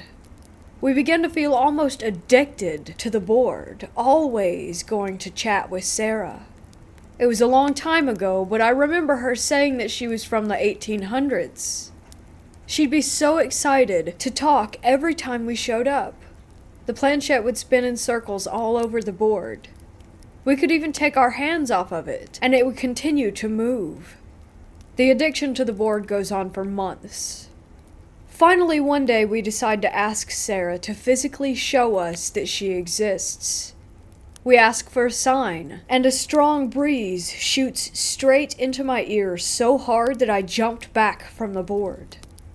There was no AC on, no windows open, and no fans in the room.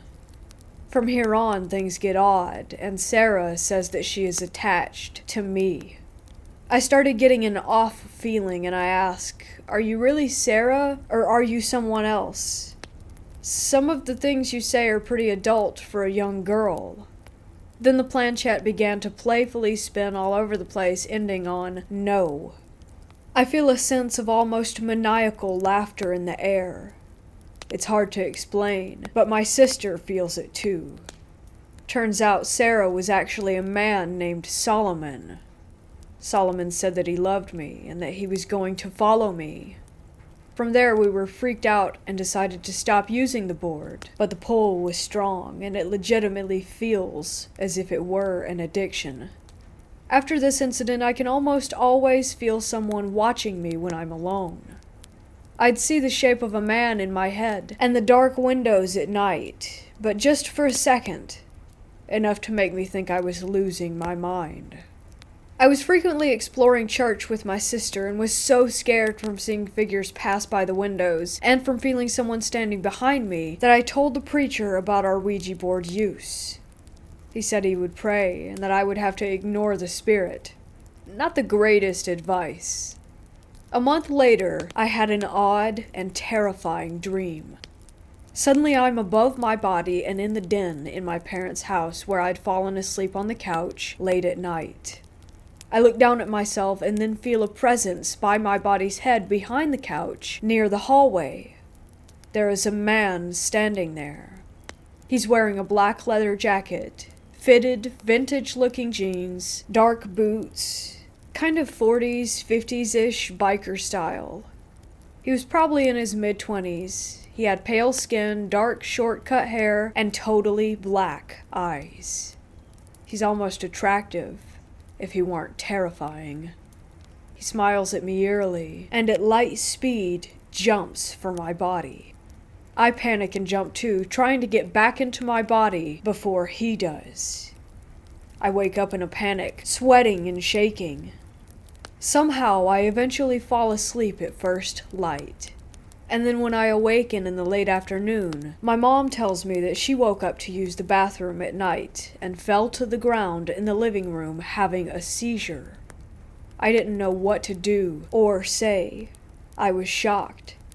Could it have been from the paranormal encounter? Because she's a sensitive too? She used antidepressants frequently and switched them around a lot. But what a strange coincidence for it to happen that night.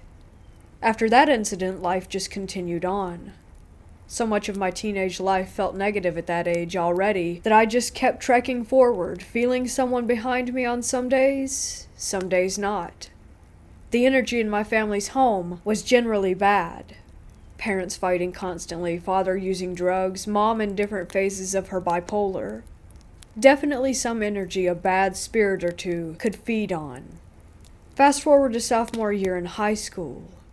I used to sit in the corner in band doing homework quietly, and one day a girl known as the school witch comes up to me. We maybe talked a few times, but didn't know each other very well. She simply states, "So there's a man following you. A spirit. I'm going to do a spell for you tonight to make him leave. Once again shocked, I tell her that there has been someone following me. She nods like, yes, obviously, then walks away before I can say anything else.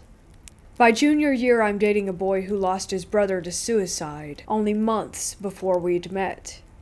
One night he calls in a panic and states that he was brutally attacked by a male spirit or demon in a dreamlike yet awake state. He said he felt someone sitting on him and could see a black spirit in the room. He called his brother's spirit to save him.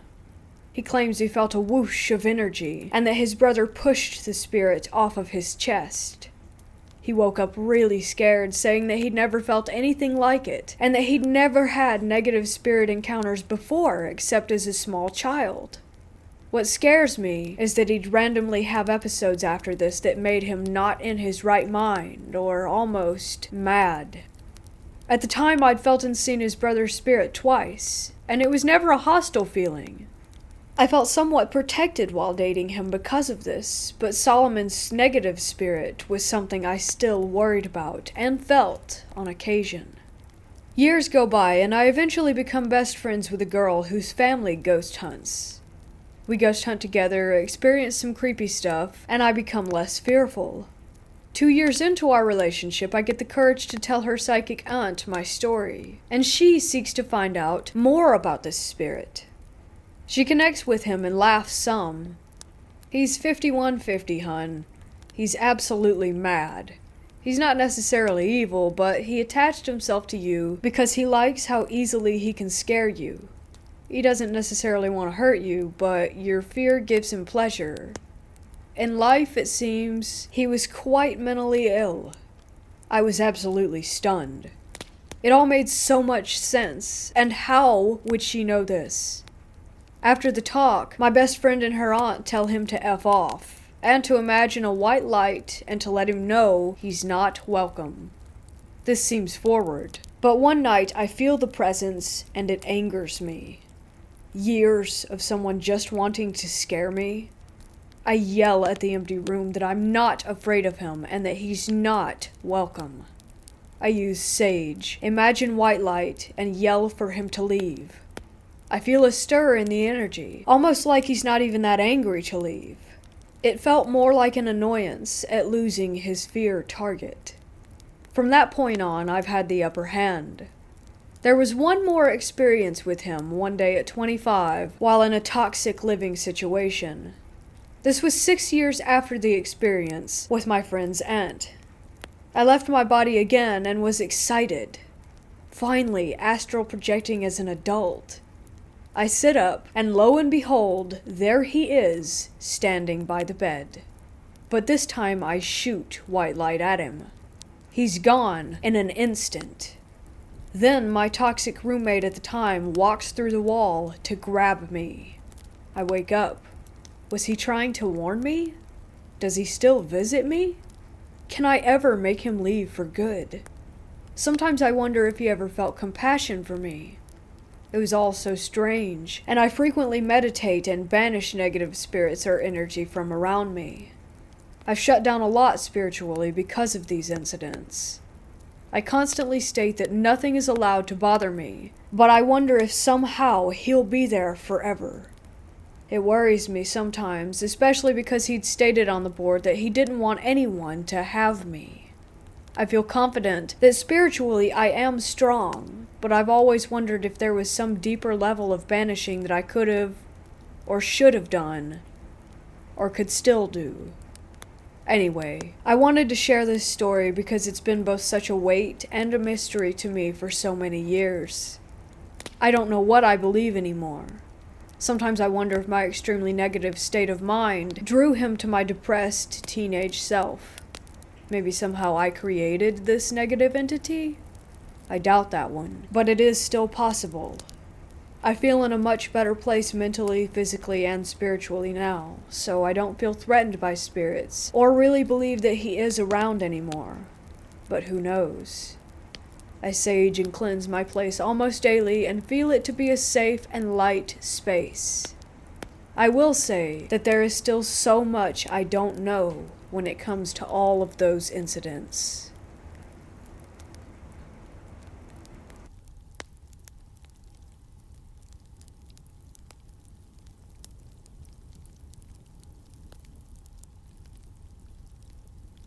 I was 14 at the time this happened. I had just moved downstairs because I wanted more privacy, as my parents were always checking in on me. I've always been a rebellious kid and wanted to be alone and do my own thing, without anyone telling me not to.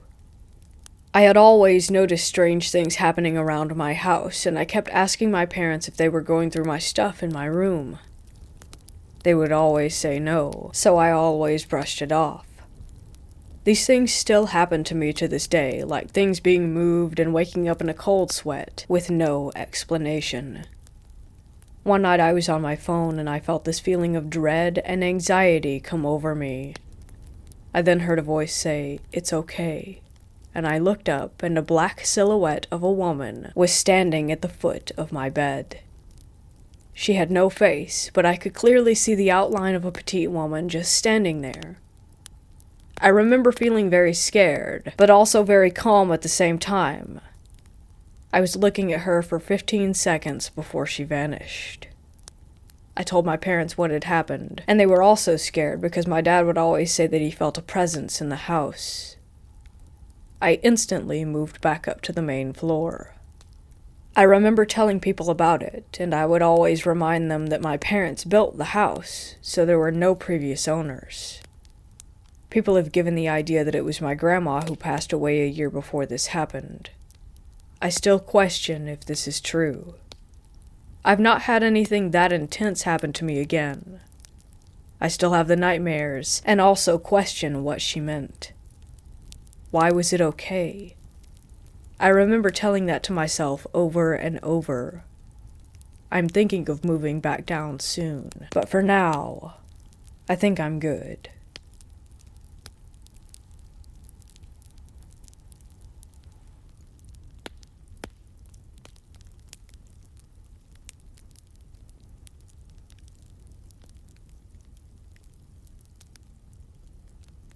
A few years ago, me and a buddy from the army decided to meet and catch up.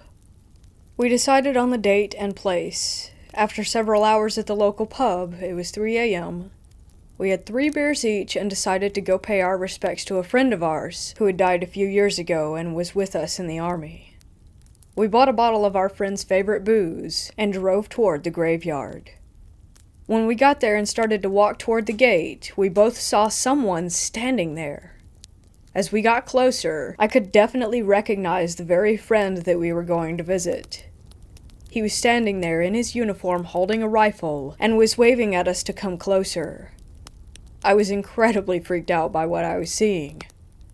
I just turned to my friend and looked at him and asked him if he was seeing the same thing.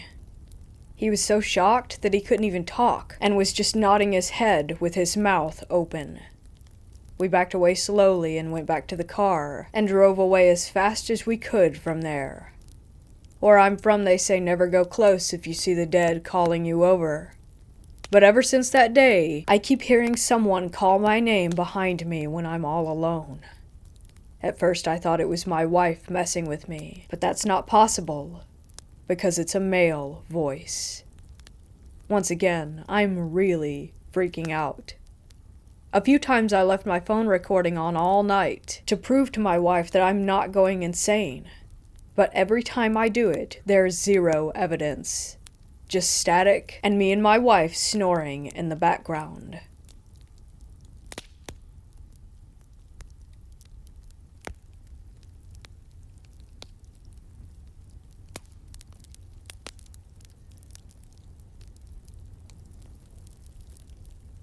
In high school, my friends and I were messing around with a Ouija board one night. We had done it before, and nothing remarkable had ever happened. We usually did it to try and scare each other or our girlfriends. We all thought it was a joke. That night, there was no one else home except the 7 of us, and we were all together around the board. One of the girls there wanted to try it. She had never done it before. This time was different. The board misspelled some of the words the same way every time. It gave answers that seemed historically accurate for our town, things we never knew or never cared about.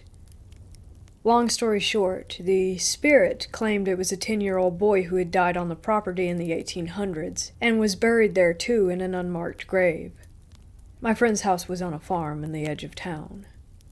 We were all a little freaked out, because the board had never been so detailed and consistent. However, we were still skeptical, and we were all assuming one of us was trying to scare the rest. Finally, my friend asked if the spirit could do something to prove he was there with us. It went to yes, and then spelled out, knock. Then the planchette stopped moving. We all just stared at it silently, and then there was a rap, rap, rap on the window right next to us. The lights were on outside, and there was absolutely no one there. We never touched that effing board again.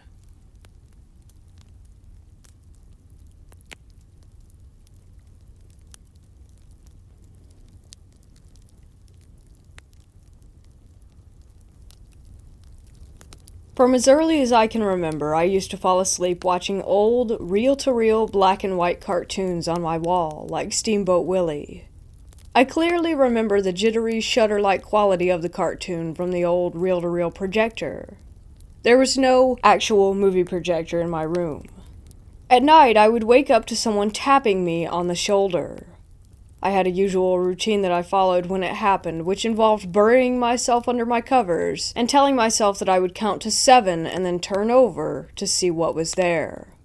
Not sure if there's a significance to 7. To this day, I like to end things with 7. For example, I set my alarm at 6:27 and not 6:30. But anyhow, I would go through the counting routine multiple times. I wanted to see what was there, but I was a kid and didn't really want to see what was there. My mom would tell me that I just needed to confront it and tell it to leave me alone. It took years to build up that courage. I don't remember exactly how long, but I must have been in my early teens before I actually did get the nerve up to turn over right away and tell it to leave me alone and stop tapping me on the shoulder. Once I confronted it, it did stop. Then comes my baby sister when I was 15. She would wake up screaming in the middle of the night quite often. Once she was old enough to talk, she said that she was scared of the hand that came up between her wall and the bed and tapped her on the shoulder at night.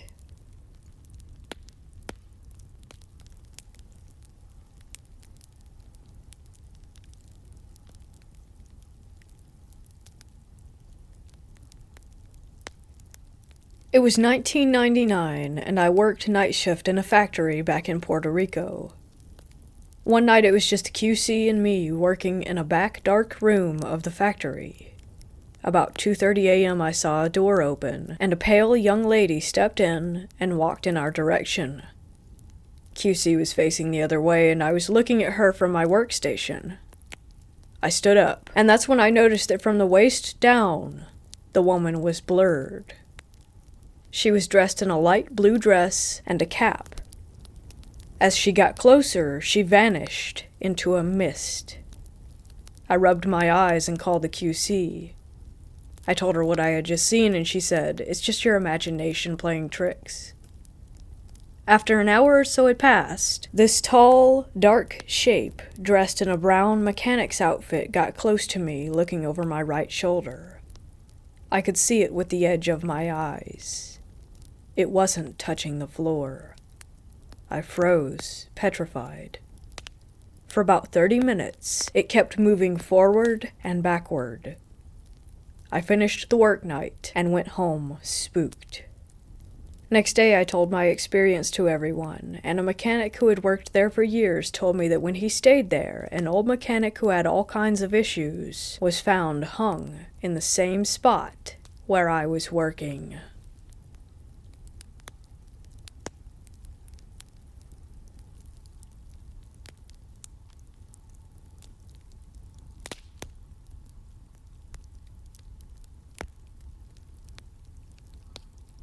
About 4 years ago, I took my dog for a short hike. It was about a mile walk from the car to the beach along the Strait of Juan de Fuca in Washington state. The trail led us through the tall cedar trees, and then to a large clearing which led to the beach. My dog and I played on the beach for a while before I decided to head back. We stopped and took a break at a picnic table in the middle of the clearing. My dog, being the monkey she is, was standing on top of the picnic table looking around when she fixated on a spot across the field and her hair rose on the back of her neck. Always one to trust my pup, I became extra observant. As we stood there, a black mist appeared out of thin air to our right. I watched as it took on a long form roughly the size of a human. It glided across the trail and dissolved. It was really like looking at a small black translucent cloud. It scared the crap out of me and my dog, and I boogied back to the car. I've never found an answer to what the black mist was.